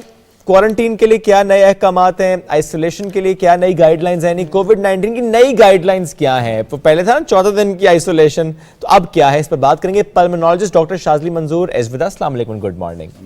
कैसे सर आप? सर आज सुबह हमने जब स्टैट्स शेयर किए तो मैं जरा आपसे कह भी रहा था कि इस वक्त लोग टेस्ट नहीं भी करवा रहे। सिम्टम है वो कहते हैं बस ठीक है यार है कोविड, बस है तो है, फिर टेस्ट नहीं करवाते। अगर 5000 6000 केसेस आ रहे हैं, नहीं वो तो वो हैं जो टेस्ट करा लेते हैं मेरे जैसे प्यारे लोग, लेकिन जो टेस्ट नहीं करा रहे इसका मतलब क्या है? ये 2 गुना 3 गुना 4 गुना केसेस इस वक्त हैं ओमिक्रॉन के? ज़्यादा हैं जिसमें आप कह रहे हैं, क्योंकि देखिए इसकी जो ट्रांसमिटेबिलिटी है ना वो बहुत तेज़ है। क्योंकि ये हमारे अपर एयरवेज में रहता है, नाक में, गले में। अच्छा, ये लंग्स में नहीं जाता? ये लंग्स में नहीं जाता, ये अपर एयरवेज में, सांस की नालियों में। अच्छा, this is good. This is in a way good, क्योंकि जो डेल्टा वेरिएंट था ना वो सीधा सांस की लंग्स में जाता था थ्रू मतलब रेस्पिरेटरी सिस्टम, और सीधा जाके उसको अटैक करके नुकसान पहुंचाता। This is bad in this कि ये फैलता तेज है। बहुत लोगों को एकदम से इसने जो है ना अफेक्ट करना होता है, लेकिन ये तेजी से फैलता है और जल्दी चला जाता है। कितना जल्दी जाता है ये? देखिए जब सिम्टम्स शुरू होते हैं ना तो इसका बेसिकली ये है कि एक तो ट्रांसमिसिबल इसकी ज़्यादा फैलाव है, और जो इसका स्प्रेड रेट है ना, वो जब आपके सिम्टम्स शुरू होते हैं, जब एक्सपोज होते हैं और सिम्टम्स शुरू होने के 2 या 3 दिन बाद इसका स्प्रेड ख़त्म हो जाता है और उसी में जो इन्फेक्शन होगा वो होगा और रिकवरी बहुत तेज़ हो जाती है। Okay. तो ये उससे मुख्तलिफ है। वो रहता था, इसलिए क्वारंटीन उसका 14 दिन था, जबकि इसका क्वारंटीन जो है वो 5 दिन है। चाहे सिम्टोमेटिक है? नहीं, देखिए इसमें जो है ना बहुत सारी इफ्स एंड बट्स हैं। उसमें ये कहते हैं कि जो लोग वैक्सीनेटेड नहीं है ही नहीं है, ठीक है, उनको 5 दिन जो है वो क्वारंटीन करना है। अगर उनका एक्सपोजर हो गया किसी ऐसे बंदे से जो सस्पेक्टेड केस था या था उसको, तो वो अपने आप को 5 दिन जो वैक्सीनेटेड नहीं है, जो लोग वैक्सीनेटेड नहीं है, जो लोग नहीं हैं, अच्छा नहीं है, हमारे बहुत सारे लोग नहीं है ना वैक्सीनेटेड, तो तो उनको चाहिए कि वो फिर अपने आप को क्वारंटीन करें। अगर उनका एक्सपोजर हुआ, वेट करें 5 दिन, जो कोई पॉजिटिव आ गया या सस्पेक्टेड केस है, और अगर उनमें जो है वो सिम्टम्स नहीं होते तो वो अपना 5 दिन बाद क्वारंटीन ब्रेक कर लें। अगर सिम्टम्स उनमें शुरू हो जाते हैं तो फिर वो अपना टेस्ट कराएंगे, और अगर टेस्ट पॉजिटिव आता है तो वो क्वारंटीन को मजीद कंटिन्यू करेंगे। और फिर अगर उनके सिम्टम्स ख़त्म हो जाते हैं, अगर वो चेक करें ना करें, मतलब उनमें ये नहीं है ज़रूरी कि वो दोबारा रैपिड एंटीजन या PCR कराएं, और अगर सिम्टम्स फ्री हो जाते हैं अगले 5 दिन क्वारंटीन में रहने के बाद, तो they can come out but with strict protocol. और उसमें प्रोटोकॉल यही है कि जो आपने मास्क है स्ट्रिक्ट, और वो भी मतलब ढीला वाला मास्क नहीं, वो दूसरा जो हम पहनते हैं N95 और क्लोज कांटेक्ट नहीं रखना और ये वो, तो उसके लिए गाइडलाइंस ये है। फिर जो लोग वैक्सीनेटेड हैं और जो लोग बूस्टर नहीं लगाया, उनके लिए मतलब इस तरह की गाइडलाइंस हैं, इस तरह ही की गाइडलाइंस है कि सिम्टम्स हो गए क्वारंटीन कर लिया, सिम्टम्स नहीं है तो they can come out but wearing a tight fitting mask. और जो लोग बूस्टर लगा चुके हैं उनके लिए कोई वो नहीं है, रिस्ट्रिक्शन नहीं है, they can come out but wearing a mask for at least 10 days. ठीक है ना, तो ये गाइडलाइंस हैं। असल चीज सारी सिम्टम्स के ऊपर है। इफ यू हैव सिम्टम्स, हम उस पर आना भी चाह रहे थे सर। कुछ सिम्टम्स ओमिक्रॉन के डिफरेंट हैं, जिसमें हम देख रहे हैं कि ठीक है, वैसे तो नॉर्मल वेरिएंट्स में भी कुछ लोगों को डायरिया जरूर हुआ था, लेकिन इसमें थोड़ा ज्यादा कॉमन है सर दर्द, कमर का दर्द, जॉइंट पेन एंड डायरिया भी है। फिर वही जो सिम्टम्स हैं कि इची थ्रोट है, डायरिया और हेडेक मैंने ज्यादा देखा है। बिल्कुल, डायरिया मैंने अपने लोगों में थोड़ा कम देखा है। हेडेक और दर्दें आप जो कह रहे हैं वो थोड़ा इसमें वो देखें ना, वो कोल्ड सिम्टम्स और फ्लू लाइक सिम्टम्स है, लेकिन डायरिया बहरहाल है बिल्कुल है, लेकिन बहुत ज्यादा नहीं। ठीक है, यानी लेस कॉमन है। मोस्ट कॉमन इज हेडेक बहुत कॉमन है। फिर जो रेस्पिरेटरी ट्रैक्ट के नज़ला जुकाम है, इची आइज हैं, नाक बहना, इची थ्रोट है, खांसी। अच्छा, खांसी इसमें प्रोलॉन्ग मैंने देखी है, लोग खांसते रहते हैं क्योंकि जाहिर बात है वो अपर एयरवे को इन्फेक्ट करती है, यहाँ पे करती है सांस की नाली में, तो वो जो इची थ्रोट होता है इसकी वजह से खांसते बहुत रहते हैं लोग। तो ये सिम्टम्स हम ज़्यादा देखते हैं, और बुखार भी है इसमें, लेकिन बुखार यूजली 1-2 दिन में चला जाता है। तो ये सिम्टम्स यूजली रिजॉल्व हो जाते हैं 5 दिन में। 2 दिन बहुत ज़्यादा होते हैं। होता है ना कि आपकी जॉ, आपके बोन्स, जो फेस बोन्स है, उसमें भी बहुत ज़्यादा आपको दर्द फील हो रहा होगा, आप कहते हैं मेरे दांतों में दर्द हो रहा है, मुझे कपकपी हो रही है, हेडेक, और ये सारा जो है ना जकड़ा होता है, ये बेसिकली अपर एयरवे है ना, सारा आंखों में इसका इफेक्ट होगा, नाक में होगा, हलक में होगा, तो ये सारा चीज उसी में आती है। साइनसेस है, तो इसलिए आपको ये दर्द वगैरह ज्यादा फील होता है। सर आप बताइए, टेस्ट नेगेटिव आ जाता है, सिम्टम्स वही होते हैं? अगर सिम्टम्स हैं तो फिर आप क्वारंटीन करेंगे जब तक आपको सिम्टम्स नहीं जाते, क्योंकि टेस्ट नेगेटिव ये नहीं बताता आपको कि जी आपको ये ओमिक्रॉन है कि नहीं है। बिल्कुल ऐसे ही, ठीक है ना। ठीक सर, टेस्ट में ही कुछ अब कहा जाता है कि आप CT टेस्ट भी कराएं, वायरल लोड कितना है आप पर, इस पे थोड़ा सा प्लीज गाइड कीजिएगा।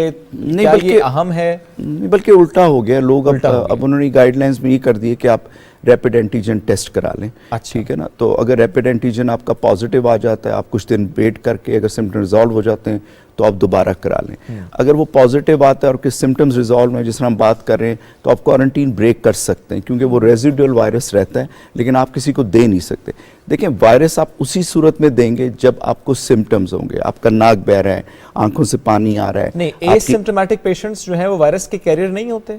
एसिम्प्टोमेटिक शुरू के 1-2 दिन होते हैं। अच्छा। लेकिन अगर सिम्टम्स उसको हो गए हैं तो वो मजीद क्वारंटीन मैंने कहा बढ़ाएगा। अगर वो एसिम्प्टोमेटिक हो गया, यानी सर अगर एसिम्प्टोमेटिक वो है या उसके जो फैमिली मेंबर साथ हैं वो नॉर्मल अपनी रूटीन को जारी रूटीन कर सकते हैं, लेकिन विद मास्क। ऑफ कोर्स वो देखिए ना, उसका इसकी रिकवरी तेज है, इसका ट्रांसमिसिबल पीरियड बहुत तेज है, और इन्फेक्शन बहुत शॉर्ट है इसका। ओके इसका इन्फेक्शन शॉट है ना, तो ये आपका एक्सपोजर सपोज करें हुआ है किसी के साथ, तो 2 दिन में आपको सिम्टम्स आएंगे, 2-3 दिन में रिजॉल्व हो जाएंगे। ये इसका इस तरह ये से 5 दिन की ये कहानी है 4-5 दिन की तकरीबन। जो है ना वो ठीक है। सारी। अब दवाइयाँ कौन कौन सी आजकल इस्तेमाल हो रही हैं, कुछ प्रोटोकॉल्स की हमने बात की है, और इसके अलावा जो नई नई एलर्जीज तो नहीं कहूंगा उसको मैं, लेकिन ज्यादा एलर्जीज हो और रही एक हैं क्वेश्चन ये इस्लामाबाद भी में। कि जो आपने कहा ना कि सर में बहुत ज्यादा दर्द है, क्योंकि आपने खुद भी इसको फेस किया, तो शायद लोग पैनाडोल सिर्फ सर के दर्द की लेकर भी उसको टाल सकते हैं। तो बहुत सारे क्वेश्चंस हैं जो कि अभी भी बाकी हैं, इसलिए डॉक्टर शाजली कहीं नहीं जा रहे हैं, हम भी कहीं नहीं जा रहे। हाँ, लेकिन एक ब्रेक पर जरूर जा रहे हैं हम तीनों मिलकर, ठीक है।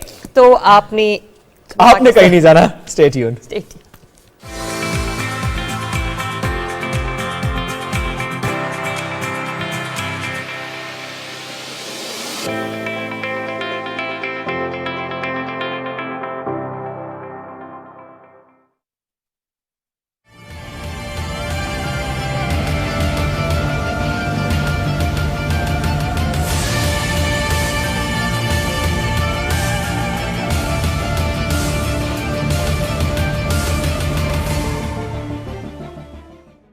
दो तरफा एतमाद और बाहमी वकार की अलामत, 7 दहाइयों पर मुहित पाक चीन दोस्ती, इलाकाई सलामती से सफारती शराकत दारी तक, तस्वीराती इत्तेहाद से इक्तसादी राहदारी तक, कदम ब कदम साथ, कल भी और आज भी लाजवाल दोस्ती की अमीन दो तरफा कौमी क़यादत का सरमाई ओलंपिक्स 2022 के तारीखी मौका पर एक और अहम संग मील।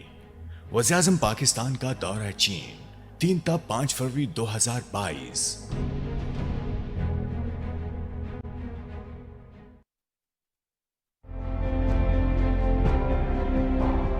सिर्फ ये याद रखें कि अय्या का नाम बदो व अय्या का नस्ताइन, कि आपने किसी इंसान के सामने नहीं झुकना।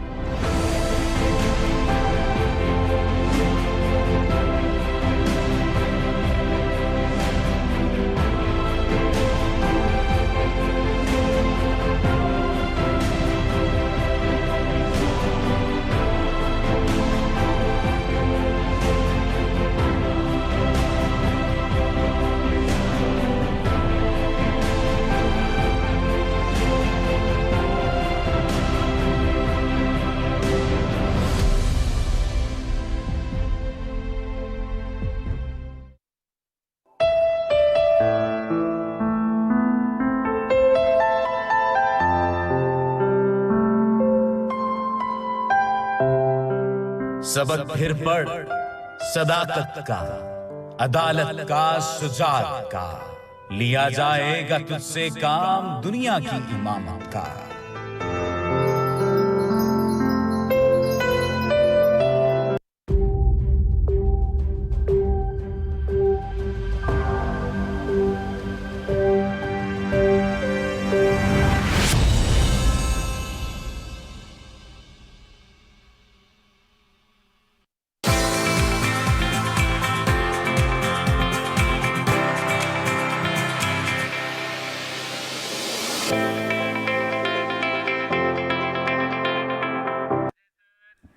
जी welcome back with the news clock on the set of Subah Pakistan. क्या बात, सबा रियाज हमारे साथ मौजूद है। गुड मॉर्निंग सबा। गुड मॉर्निंग, कैसे हैं आप दोनों? अल्हम्दुलिल्लाह। आप कहीं लो फील तो नहीं कर रहे? नहीं, मैं बिल्कुल भी अगर 4 दिन तक मैंने एक्टर से पूछने कौन लो फील कर रहा है और क्यों लो फील कर रहा है। नहीं, सुबह तो बहुत एनर्जी होती है। ऐसे तो लवली वेदर आउटसाइड, तो वैसे ही बड़ा मजा आता है। तो क्या हेडलाइंस है सबा? जी शामिल करेंगे हेडलाइंस। चीन के सदर शी जिनपिंग की खुसूसी दावत पर वज़ीर-ए-आज़म इमरान खान आज से चीन का 4 रोज़ा दौरा कर रहे हैं। दो तरफा ताल्लुकात, सीपेक समेत मजबूत तिजारती और इक्तिसादी ताउन पर तबादला ख्याल होगा। मफाहमती यादाश्तों और माहिदों पर दस्तखत होंगे। दौरा चीन मजबूत ताल्लुकात को नई बुलंदियों तक पहुँचाने में मददगार साबित होगा। वज़ीर-ए-आज़म इमरान खान।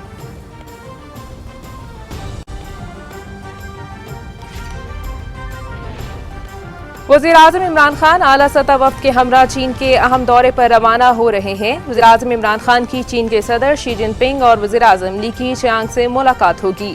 वज़ीर-ए-आज़म की चीन के बड़े सरमायाकारों और बिजनेस कम्युनिटी के साथ तफसीली मुलाकातें होंगी। वज़ीर-ए-आज़म के दौरा चीन का बुनियादी मकसद सरमाई ओलंपिक्स में पाकिस्तान की नुमाइंदगी और जज्बा खैर सगाली का पैगाम पहुँचाना मकसूद है। दौरे से दोनों मुल्कों के दरमियान ताल्लुकात मजीद मजबूत और मुस्तहकम होंगे। वज़ीर-ए-आज़म के दौरे के बाद चीन की बिजनेस कम्युनिटी बड़े पैमाने पर पाकिस्तान में सरमायाकारी करेगी। वज़ीर इत्तलात चौधरी फवाद हुसैन। हुकूमत और सनतकारों का मेहनत कशों की कम से कम माहाना उजरत बढ़ाने पर इत्तेफाक। दौरा चीन से पहले बिजनेस कम्युनिटी से मुशावरत जरूरी थी। महंगाई की वजह से अवाम पर बोझ का एहसास है। सनतकार और ताजिर बरादरी आम आदमी को रिलीफ देने के लिए हुकूमत का साथ दें। वज़ीर-ए-आज़म इमरान खान मुल्क की तरक्की के लिए हुकूमती पॉलिसियों पर अमल दरामद में साथ देंगे। Army chief general Qamar Javed Bajwa. वज़ीर-ए-आज़म इमरान खान और अबू ज़हबी के वली अहद शेख मोहम्मद बिन ज़ायदुल नहयान के दरमियान टेलीफोनिक राबता। 30 जनवरी को हौसी बाकियों के मिसाइल हमले की शदीद मजम्मत। मुत्तहिदा अरब इमारात की क़यादत और आवाम से मुकम्मल यकजहती का इजहार। वज़ीर-ए-आज़म का मुज़ाकरात और सिफारतकारी के जरिए इलाकाई अमन सलामती के लिए पाकिस्तान की मुसलसल हिमायत का यादा। पंजगौर और नोशकी में सिक्योरिटी फोर्सेस के कैंपों पर दहशतगर्दों के हमले नाकाम। पंजगौर में दहशतगर्दों के साथ शदीद फायरिंग के तबादले में एक फौजी जवान शहीद। नोशकी में दहशतगर्दों की FC कैंप में दाखिल होने की कोशिश। बर वक्त जवाबी कार्रवाई में 4 दहशतगर्द मारे गए। हम अपने बहादुर सिक्योरिटी फोर्सेस को सलाम पेश करते हैं जिन्होंने पंजगौर और नोशकी में दहशतगर्दाना हमलों को नाकाम बनाया।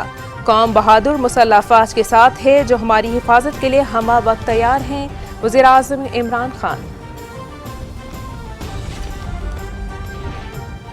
पाकिस्तान एक दफा फिर आलमी सतह पर तवज्जो का मरकज बनने जा रहा है। OIC वज़राए ख़ारजा काउंसिल का इजलास 22 और 23 मार्च को इस्लामाबाद में होगा। वज़ीर ख़ारजा शाह महमूद कुरैशी की ज़ेर सदारत OIC वज़राए ख़ारजा काउंसिल के 48वें इजलास के इंतजामात के हवाले से अहम इजलास। वज़ीर ख़ारजा को OIC इजलास के इंतजामात और तैयारियों के हवाले से ब्रीफिंग। शाह महमूद कुरैशी ने OIC वज़राए ख़ारजा काउंसिल के 48वें इजलास के इंतजामात को जल्द हतमी शक्ल देने की हिदायत कर दी। IMF बोर्ड ने पाकिस्तान के लिए अपने प्रोग्राम की 6ठी किस्त की मंजूरी दे दी। वज़ीर ख़जाना शौकत तरीन। पाकिस्तान को $1 अरब की किस्त के इजरा से मईशत के इस्तेहकाम और इस्लाहात के अमल में मदद मिलेगी। वज़ीर इत्तलात चौधरी फवाद हुसैन।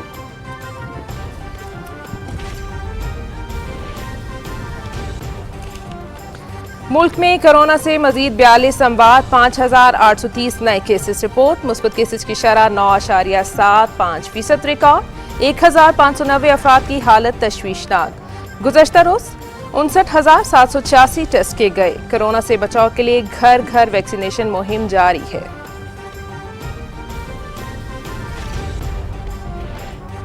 कोरोना का नया वेरिएंट स्टेल्थ ओमिक्रॉन सामने आ गया। 57 मुल्कों में केस रिपोर्ट। नई किस्म ज्यादा तेजी से फैलती है।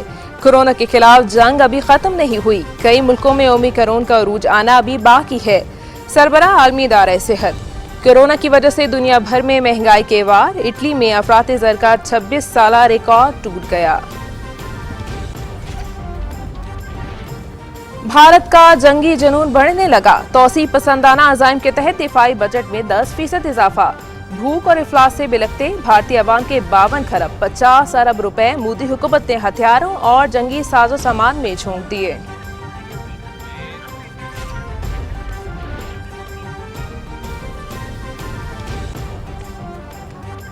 मकबूजा कश्मीर में भारतीय रियासती दहशतगर्दी। जिला शुपिया में एक और नौजवान शहीद। काले कानून की आड़ में कश्मीरी मुसलमानों की मुनज़्ज़म नस्ल कुशी। अगस्त 2019 से अब तक 1 दर्जन खवातीन समेत 538 कश्मीरियों को शहीद किया गया। मौसम का मिजाज एक बार फिर बदल गया। खैबर पख्तूनख्वा, इस्लामाबाद, बालाई पंजाब, कश्मीर और गिलगित बल्तिस्तान में तेज हवाएं और गहरे बादल। कहीं हल्की और कहीं तेज बारिश। मलका कौसार, मरी और गलियात में बर्फबारी। हन्नाई में तूफानी हवाएं चलने से निज़ाम जिंदगी मफलूज। कराची में तेज हवाओं से सर्दी की शिद्दत में इजाफा। कराची में PSL 7 का नवा मैच। लाहौर कलंदर्स ने पेशावर ज़ल्मी को 29 रन से हरा दिया। लाहौर कलंदर्स ने 20 ओवर्स में 4 विकेटों पर 199 रन बनाए। पेशावर ज़ल्मी की टीम 20 ओवर्स में 9 विकेटों पर 170 रन बना सकी। PSL 7 के तमाम मुकाबले देखिए PTV स्पोर्ट्स HD पर बराह रास्त।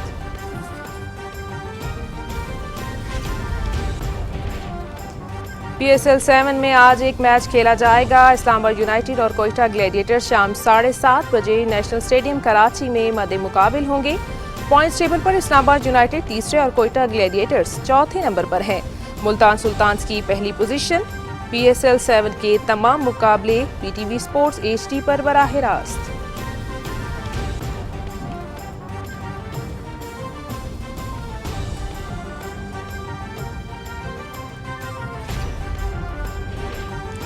चीन में सरमाई ओलंपिक्स के लिए तमाम इंतजामात मुकम्मल। इवेंट की इफ्तिताई तकरीब कल होगी। तकरीब में वज़ीर-ए-आज़म इमरान खान समेत कई मुल्कों के सरबराह शिरकत करेंगे। ओलंपिक मशल का बीजिंग में 3 रोज़ा सफ़र जारी।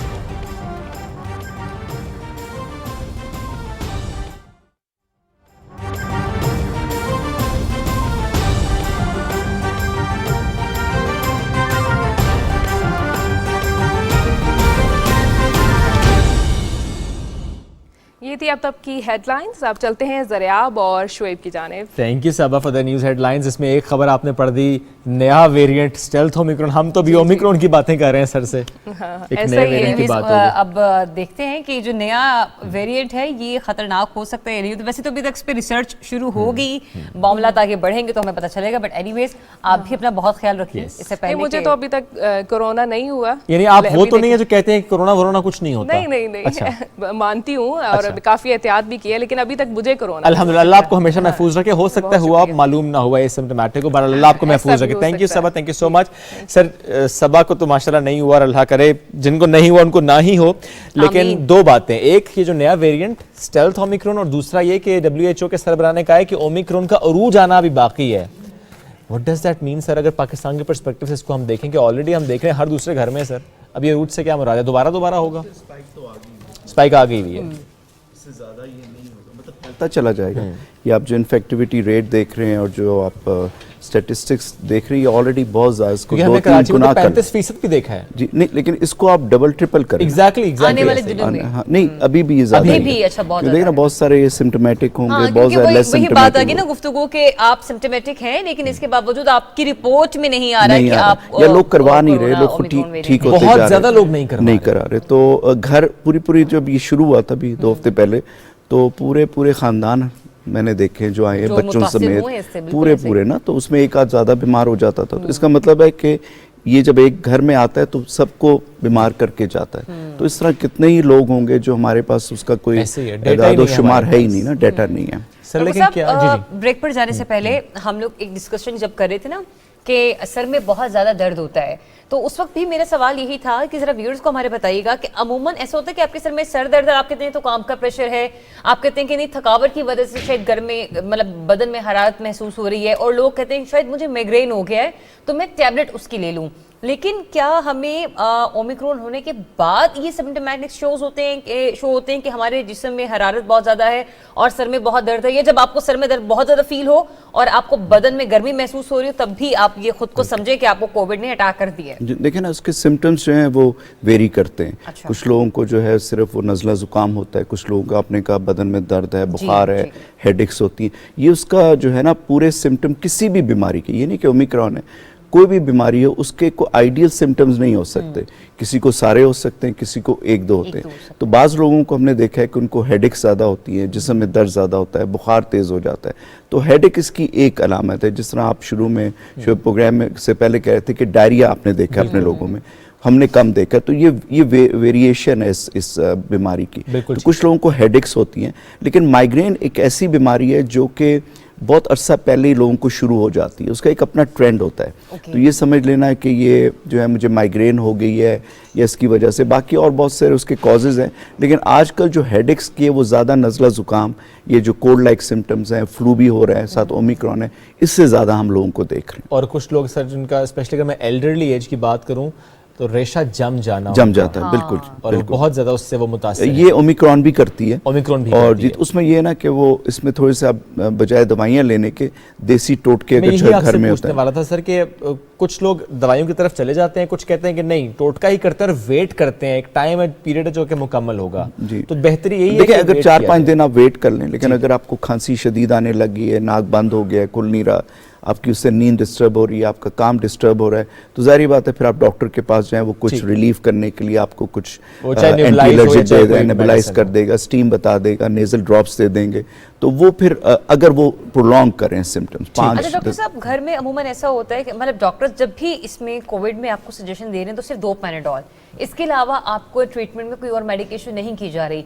घर में ऐसी कौन कौन सी एहतियात की जाए कि मतलब आपको, क्योंकि आपकी ना कपकपी खत्म होने का नाम ले रही है ना आपका दर्द खत्म होने, 2 टैबलेट बाजू का कुछ नहीं कर पाते। वो तो तब है अगर सिर्फ बुखार है आपको, लाइक मुझे पेन था तो मुझे पेन किलर मिला और पिछली अच्छा, आपको दिया गया, मतलब पैनाडोल के साथ दिया जा रहा है। दिया गया, वो तो सिम्टम्स के मुताबिक ट्रीटमेंट आएगा, वो सिम्टम्स के मुताबिक है। अगर पैनाडोल है, अगर थोड़ा बहुत बुखार है, आपने कहा सर में दर्द है, जिस्म में दर्द है, तो आप पैनाडोल एक्स्ट्रा ले सकते हैं हर 4 से 6 घंटे बाद। और उसमें ये है कि मेरा जो कॉन्सेप्ट है, मैं मरीज को कहता हूँ कि 24 घंटे या 48 घंटे में आपके सिम्टम्स ना ठीक हों, और उसमें 2-3 सिम्टम्स जो हैं वो ज़्यादा ख़तरनाक होते हैं। एक खांसी शदीद होने लग जाए, मरीज़ बहुत ज़्यादा खांसी, इसका मतलब ये वायरस सब लंग्स में चला गया, या बुखार तेज़ होने लग जाए 102-103 जो है वो आपका बुखार जो है वो ठीक ना हो रहा, और खांसी, बुखार और सांस, ये 3 अलामात हैं जो अगर आपको ज़्यादा होने लग गई हैं, कुछ दिन नहीं ठीक हो रहे, तो फिर आप डॉक्टर के पास जाएं। फिर वो एक्सरे करा के देख सकता है, वो ब्लड टेस्ट, उसमें ये कि ये कहीं अब लंग्स में अटैक तो नहीं कर रहा। ब्लड टेस्ट भी होता है? ब्लड टेस्ट भी होता है, उसमें हम देखते हैं कि इन्फेक्शन तो नहीं हो रहा ब्लड में, वाइट काउंट कम हो सकता है, प्लेटलेट्स कम हो सकते हैं। इसके अलावा एक CRP टेस्ट होता है जो देखता है कि इन्फेक्शन तो नहीं हो रहा ब्लड में, तो उससे पता चल जाए। अमूमन ये चीज़ें इन्फेक्शन वगैरह ये नॉर्मल कोल्ड और फ्लू के साथ नहीं होते, तो ओमिक्रॉन के साथ ये एट्रीब्यूटेड है कि ये अगर हो तो हमें पता है ये ओमिक्रॉन का है। ठीक।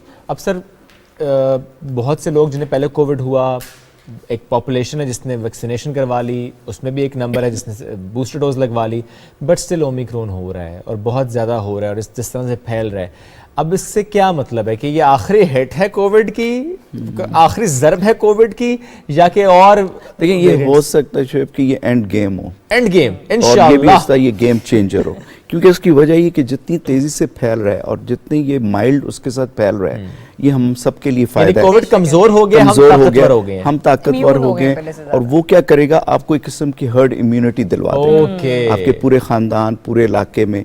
तो ये पॉसिबिलिटी हो सकती है, ये मैं इसको वो नहीं कर सकती कि ये गेम चेंजर हो या एंड गेम हो पेंडेमिक का। एंडेमिक नहीं, एंडेमिक से मुराद है कि आपके इलाके में नए ये अपने आप को चेंज करता रहे, वेरिएंट के साथ म्यूटेट करके आता रहे, नया आगे किसी ने कहा ये भी हो रहा है, लेकिन उसके बारे में वो कंसर्न नहीं है, वेरिएंट ऑफ कंसर्न।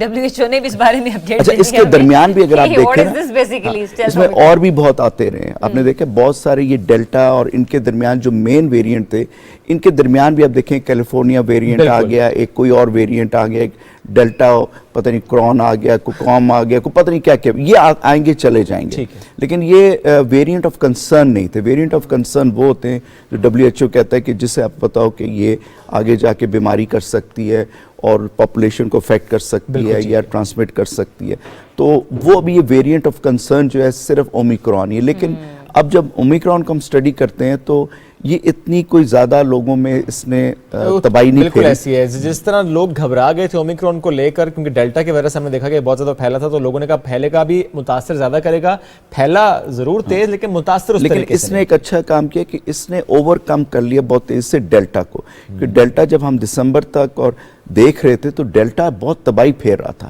बहुत ज्यादा तबाही थी ना, लोग ठीक ही नहीं हो रहे थे और बहुत शदीद बीमार हो रहे थे। ओमिक्रॉन ने डेल्टा से ओमिक्रॉन ने डेल्टा को हमसे महफूज कर दिया, मतलब मैं ये कहना चाहिए। Thank you Omicron, thank you Omicron, in a way thank you, thank you, yes yes, anyways thank you so much sir, साथ मौजूद थे आप और इससे मुतालिक गुफ्तगू करते। छोटी सी ब्रेक लेते हैं, वापस आएंगे, साथ रहिए।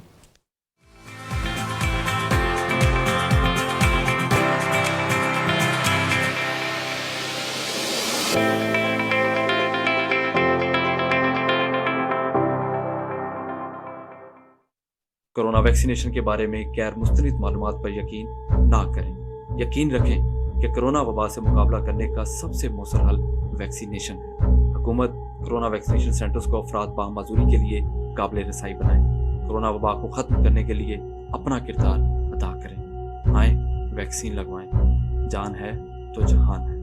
ये मालूमाती आमा का पैगाम पोटोहार मेंटल हेल्थ एसोसिएशन की जानिब से आवाज़ फाउंडेशन पाकिस्तान के ताउन से पेश किया गया। change of pace, change of fortune.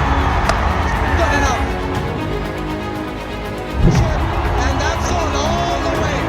Gets it again. Can. Says I'm gonna. He's gone. Hasn't got it. No, he finds Ben Cutter.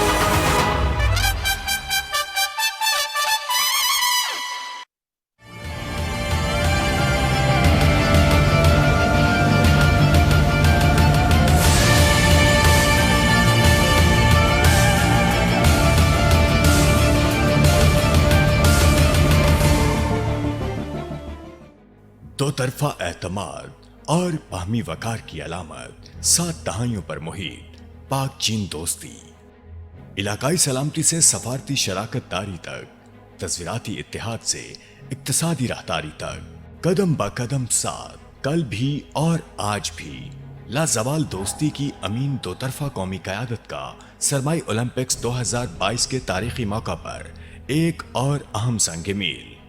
वज़ीर-ए-आज़म पाकिस्तान का दौरा चीन 3 ता 5 फरवरी 2022।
अल्हम्दुलिल्लाह रब्बिल आलमीन।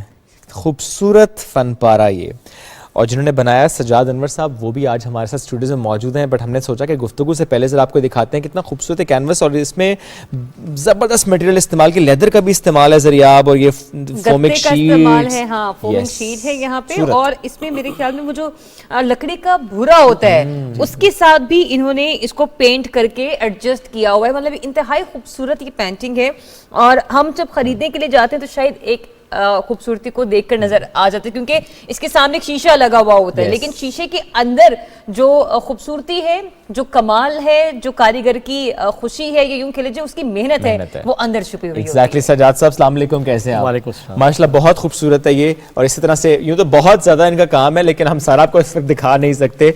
वाकएंड से आपका ताल्लुक है सर, G13 में आप लोगों ने एक इस सेटअप को स्टार्ट किया, माशाल्लाह, उसके लिए भी सर बेस्ट विशेस।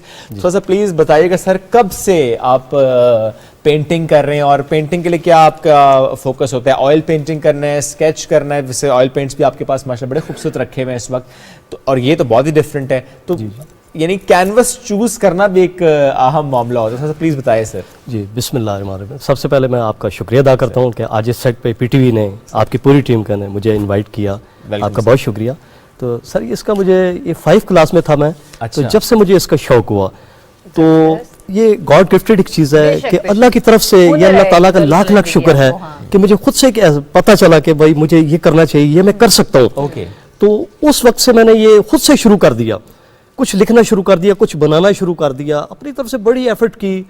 फिर उस टाइम हमारे दौरान जो कुछ टीचर मिला करते थे स्कूल में, उनकी कुछ ऐसे थे जो उनकी लिखाई अच्छी हुआ करती थी, उनके पास जाते थे, यार हमें कुछ उनसे मिल जाए। अच्छा। तो सब ये कहते थे, बेटा अभी आप छोटे हैं तो क्या करेंगे? मैंने कहा सर मुझे शौक है, अभी आप पढ़ाई करें। मैंने कहा सर पढ़ाई तो मैं कर रहा हूँ, साथ साथ मैं इसको लेके चलूंगा। तो कुछ चीजें वहां से कुछ मिली, कुछ नहीं मिली, कुछ लोग मायूस कर देते थे, यार अभी आपकी एज नहीं है, ये है वो। तो इस तरह करते करते मैंने स्कूल दौर से ये शुरू किया। फिर प्रॉपर्ली 10th क्लास के बाद मैंने अपने मेरे टीचर हैं ज़हीर बख्शी साहब, उनसे मैं मिला, उनके काम से मैं बड़ा मुतासर हुआ। वो इस वक्त बाहर हैं, तो उनके बड़े स्टूडेंट्स थे, उनसे मुझे बहुत कुछ मिला। या जाती एफर्ट तो इंसान की अपनी होती है, आपको शौक होना चाहिए, आपके अंदर एक वो जीन्स होना चाहिए कि क्या कि आप कलर को समझते हैं, स्केच को समझते हैं, पेंसिल पकड़ना, कलम पकड़ना। तो सर कोई ना कोई करता ही है, फिर उस्ताद पॉलिश तो करता ही है, ठीक है, टैलेंट तो आपका अपना, लेकिन ज़ाहिर है उसमें निखार उस्ताद ही लेकर आते हैं। सर ये भी बता प्लीज मोहम्मद, माशाल्लाह खूबसूरत, ये भी इसमें थोड़ा मैं जानना भी चाह रहा हूँ आपसे कि आपने ब्लैक के ऊपर रेड और ग्रीन, अच्छा बाकी जगहों पर मैंने देखा ज्यादा आपने रेड और ग्रीन का इस्तेमाल किया है, ये दो कलर ज्यादा इस्तेमाल करते हैं जी। सर ऊपर रखिएगा प्लीज, मैं मुझे पकड़ा दीजिए, मैं रखता हूँ सर, यहाँ रख दो जी, थैंक्स जी। देखिए कलर है, ये कलर स्कीम है जी। जो बंदा काम कर रहा होता है ना, उसके नजदीक कोई वो किसी एक चीज पे इन्हिसार नहीं करता। मुमकिन है कि जो हम खिलना पड़ता है, जो हमने सोच रखा होता है, कई दफा इस तरह होता है कि जो हम चीज सोच लेते हैं ना, उससे जब कैनवस पे उतारते हैं तो उसके अपोजिट चले जाता है, बिल्कुल ऐसे जो हमने सोच रखा होता है। तो यही चीज है आर्ट के अंदर, सबसे पहले यही है कि इंसान सिंसियर हो, कोई भी फील्ड है। जब तक आप अपनी जात के साथ, अपने फन के साथ सिंसियर नहीं है, आप जिस मर्जी प्लेटफॉर्म पे चले, बिल्कुल ऐसी बात है सर। मैं आपके इस प्लेटफॉर्म से मैं कहता हूँ आज ये बरमला ये बात कहने पर मजबूर हूँ। आप यकीन कीजिए, मैं जब घर से चला, स्टूडियो आया, मैं घर से निकला तो मैंने अपने वालदा के कदमों को चूमा। अगर आप किसी भी फील्ड में, किसी भी शोबे में कामयाब होना चाहते हैं, अपनी माँ की दुआएं लेके चले, कोई शक नहीं। आज मैं जो कुछ भी हूँ अल्लाह ताला का करम है, मेरी माँ की दुआएं, बेशक मुझे मेरे साथ इस तरह पूरी टीम होती है जिसके साथ इंसान एक कामयाब इंसान तभी कहलवाता है। बिल्कुल तो मैं अभी तक, आप यकीन कीजिए कि 30-32 साल का अरसा हो गया मुझे इस फन के साथ, मैं अभी तक इस जस्तजू में हूँ कि बेहतर से बेहतर हो, इंशाल्लाह अच्छे की तलाश में हूँ। कुछ जो है ये मेरा काम आपके सामने है, कुछ अभी मैं ला नहीं सका। बिल्कुल नहीं, कुछ आपके विजुअल्स भी हमारे पास हैं आपके काम के। थोड़ा सा सर मुझे बताएं, जिस तरह हम कैनवस की जब बात करते हैं तो सबसे बड़ी पेंटिंग आपने कौन सी बनाई, या आपकी कोशिश होता है कि नहीं बड़ी नहीं बनानी, अच्छा ज्यादा आपने छोटे छोटे कैनवस लेके काम किया हो? जी मैं लसानी के ऊपर काम कर रहा हूँ। अच्छा, लसानी शीटों के ऊपर लफ्ज अल्लाह, लफ्ज मोहम्मद, क्योंकि हम मुसलमान हैं, ये पाकिस्तान इतना खूबसूरत मुल्क है, हमें हर चीज़ है। डेफिनेटली एक बात और मैं यहाँ कहना चाहूँगा कि हम लोग अक्सर लोगों को ये कहते सुनते हैं, यार कुछ नहीं, एक मायूस सी उनकी पोजीशन है, एक लेवल ऐसा, यार तुम ये तो देखो कि इस मुल्क ने तो तुम्हें बहुत कुछ दिया है, तुमने इस मुल्क को क्या दिया, तुमने इस मुल्क को क्या दिया, इन अदारों को क्या दिया, तुमने क्या किया। सो अपने इस पॉइंट पे मैं वापस आता हूँ कि लसानी शीट के ऊपर मैं कुरान पाक की आयात कुछ इस अंदाज से लिख रहा हूँ। अभी मैंने स्टार्ट किया हुआ, कुछ ज़ेर तकमील है अभी, तो इंशाल्लाह अगर मुझे मौका मिला तो मैं वो भी आपके सामने वो काम लेकर आऊँ, और इंशाल्लाह मुझे यकीन है कि इस लेवल का काम पहले आपने नहीं देखा। अच्छा, मैं इंशाल्लाह यकीन से बताइएगा, जो ये है जैसे लकड़ी का काम है, ये भी शीट पर ही हुआ है, और इसमें भी आपने काफी कुछ, एक तो इसमें आपने क्या कुछ इस्तेमाल किया इसको बनाने में, और इस तरह की पेंटिंग को बनाने में आपको कितना टाइम लगता है? जी ये बहुत अच्छा सवाल आपने किया।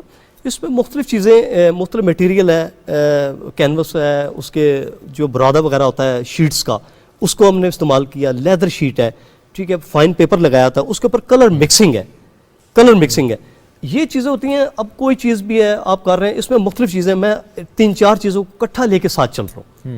Oil painting, pencil work, pastel colour, water colour, तो इसके अलावा कुछ और हमारे ऐसे चीज़ें हैं जो अभी उनके ऊपर हम रिसर्च कर रहे हैं कि कुछ चीज़ें ऐसी जिनको मिला के हम कुछ एक नई चीज़ सामने लाएं। सर ये भी नया है हमारे लिए, आपने लकड़ी और लेदर और जिस तरह ये मिक्स की, ये भी हमारे लिए तो बिल्कुल नया है माशाल्लाह, बहुत खूबसूरत। सर दोबारा मैं उन पेंटिंग्स की तरफ आऊँगा।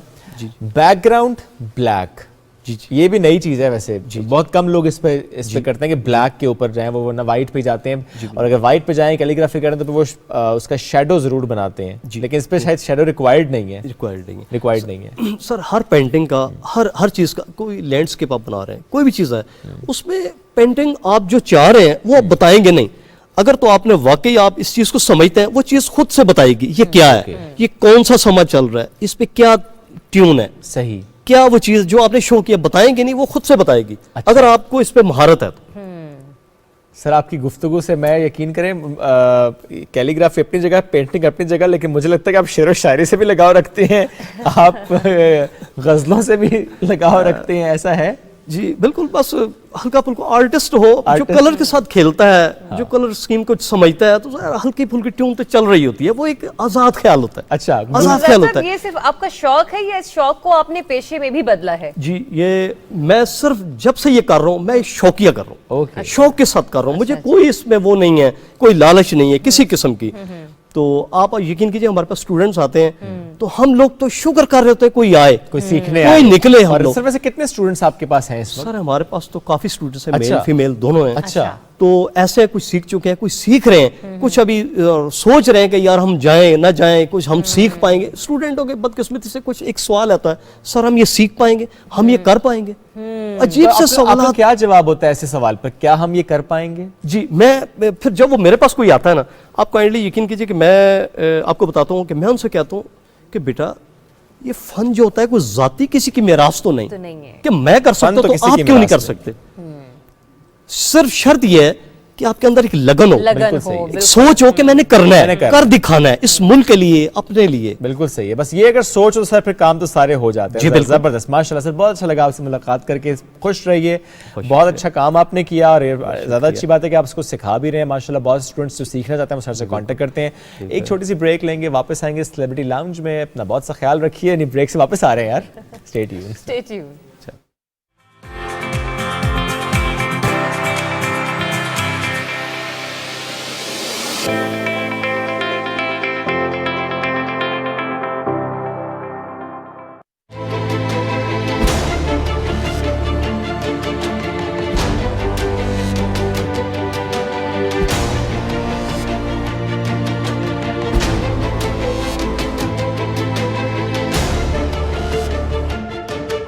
हमारे साथ दुनिया की सबसे तेज़ बढ़ती हुई इकॉनमी हमारी नेबर है। हमारी 70 साल पुरानी दोस्ती है उनसे। हम हर तरह की वो कॉपरेशन के लिए तैयार हैं। CPEC फेज़ 2 है, उसको हमने प्रमोट करना है।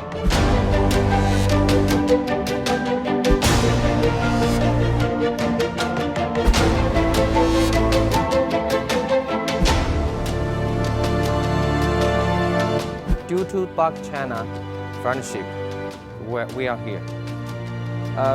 We just want to witness the friendship. Chinese investors are willing to work in Pakistan. Pakistan will have this very big market, so we are the want to invest in Pakistan, and because we are also friendship country.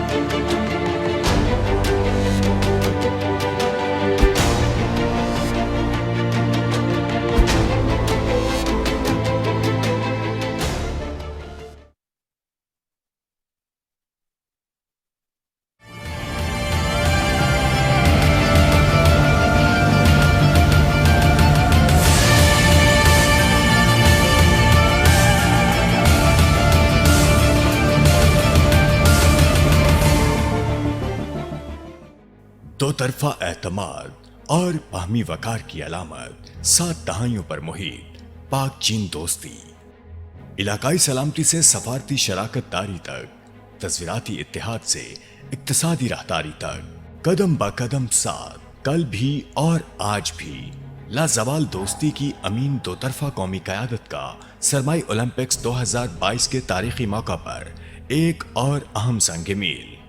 वज़ीर-ए-आज़म पाकिस्तान का दौरा चीन 3 ता 5 फरवरी 2022।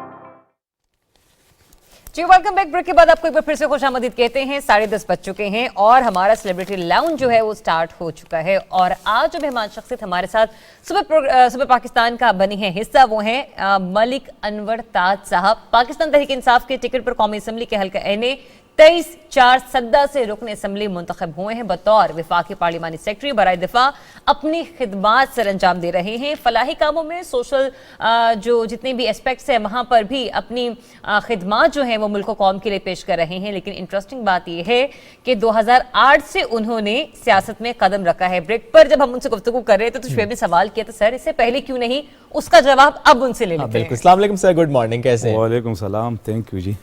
सही, ठीक ठाक, तबीयत शबीयत अच्छी है? बिल्कुल जी, तबीयत कोरोना से चारसदा का मौसम कैसा है ये बताइए।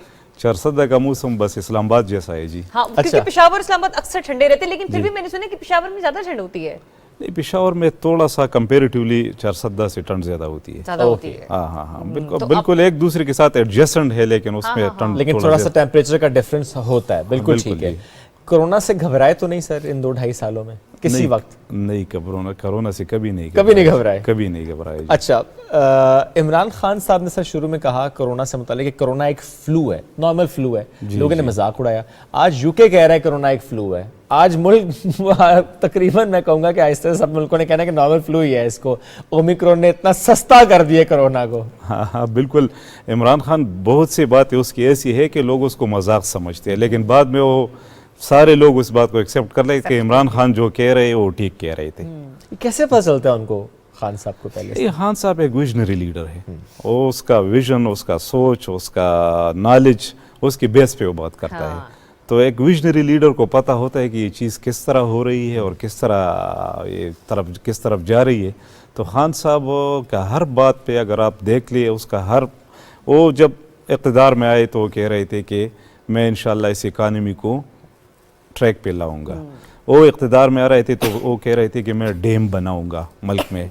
बिल्कुल। वो जब इक़्तिदार में आ रहे कि मैं हेल्थ इंश्योरेंस और लोगों के हेल्थ के वो फलाई रियासत की बात और रियासती मदीना की बात कर रहे थे। उस आज हर चीज़ पे आहिस्ता स्टेप्स लेते जा रहे हैं और उसी की तरफ जा रहे हैं जी। चले हम अपने बारे में जरा बताएं। हाँ, आपसे जब बात हो रही थी और शिव ने भी पूछा था कि 2008 में आपने सियासत में कदम रखा, पहले क्यों नहीं रखा? फिर आपने बताया कि मेरे तो कोई प्लान भी नहीं था, मैं तो पॉलिटिक्स को पसंद भी नहीं करता था। ऐसा क्या इत्तेफाक हुआ? बिल्कुल, स्टूडेंट लाइफ में मुझे सियासत बहुत अच्छी नहीं लगती थी, बहुत बुरी लगती थी सियासत। लेकिन अचानक ऐसा हुआ कि जिस एरिया में मैं रहता था, जहाँ बेसिकली मैं तो जो एक्स पार्टा है मूवमेंट से, वहाँ से माइग्रेट हुआ हूँ। तो मेरी पैदाइश और मेरे मैट्रिक तक तालीम सब कुछ वहाँ से हुआ। तो वहाँ के जो मसाइल थे, वहाँ के जो मेरे ज़्यादातर फैमिली उधर रहती थी, तो वो मसाइल हल करने में जब हम कोशिश कर रहे थे तो उसमें रुकावट थी। फिर जब मैं दूसरे एरिया में शिफ्ट हुआ तो वो भी मूवमेंट का एक हिस्सा था। फिर 99 में वो डिस्ट्रिक्ट चारसदा में शामिल हुआ वो एरिया। तो उसमें भी यही इश्यूज़ थे, कुछ स्कूल्स के अपग्रेडेशन के, रास्ते कच्चे थे, बिजली की इश्यूज़ थी, मुख्तलिफ इश्यूज़ थी।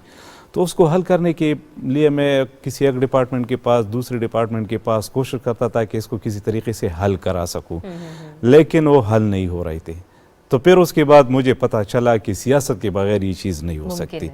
तो उसके बाद मैंने फैसला किया कि मैं सियासत में प्रैक्टिकली आऊँगा।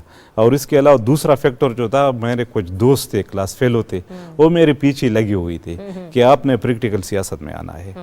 तो उस क्लास फेलो ने भी मजबूर किया और ये चीज़ भी एक मेरे लिए एक मोटिवेशन बन गई। और तीसरा जो बड़ा फैक्टर था, तो खान साहब को देखकर तो सियासत में आने का शौक हुआ। और फिर आपने पीटीआई ज्वाइन कर ली। पीटीआई ज्वाइन तो अभी आपको लगता है कि अपने हल्के के लोगों के मसाइल किसी हद तक हल करने में आप कामयाब हुए हैं पॉलिटिक्स में आने के बाद? कुछ मसाइल ऐसे हैं जिसमें मुझे कामयाबी मिली है, कुछ अभी भी है, उस पर मैं लगा हुआ हूँ। लेकिन इंसान के इख्तियार में कोशिश होता है। तो मैं भरपूर कोशिश करता हूँ, मेहनत करता हूँ, उसके लिए स्ट्रगल करता हूँ और मैं इसके पीछे लगा हुआ हूँ कि ये किसी तरीके से ये मसाइल में हल करा सकूँ। कौन से ऐसे मसाइल हैं जो आपको लगता है कि अभी हल होने हैं?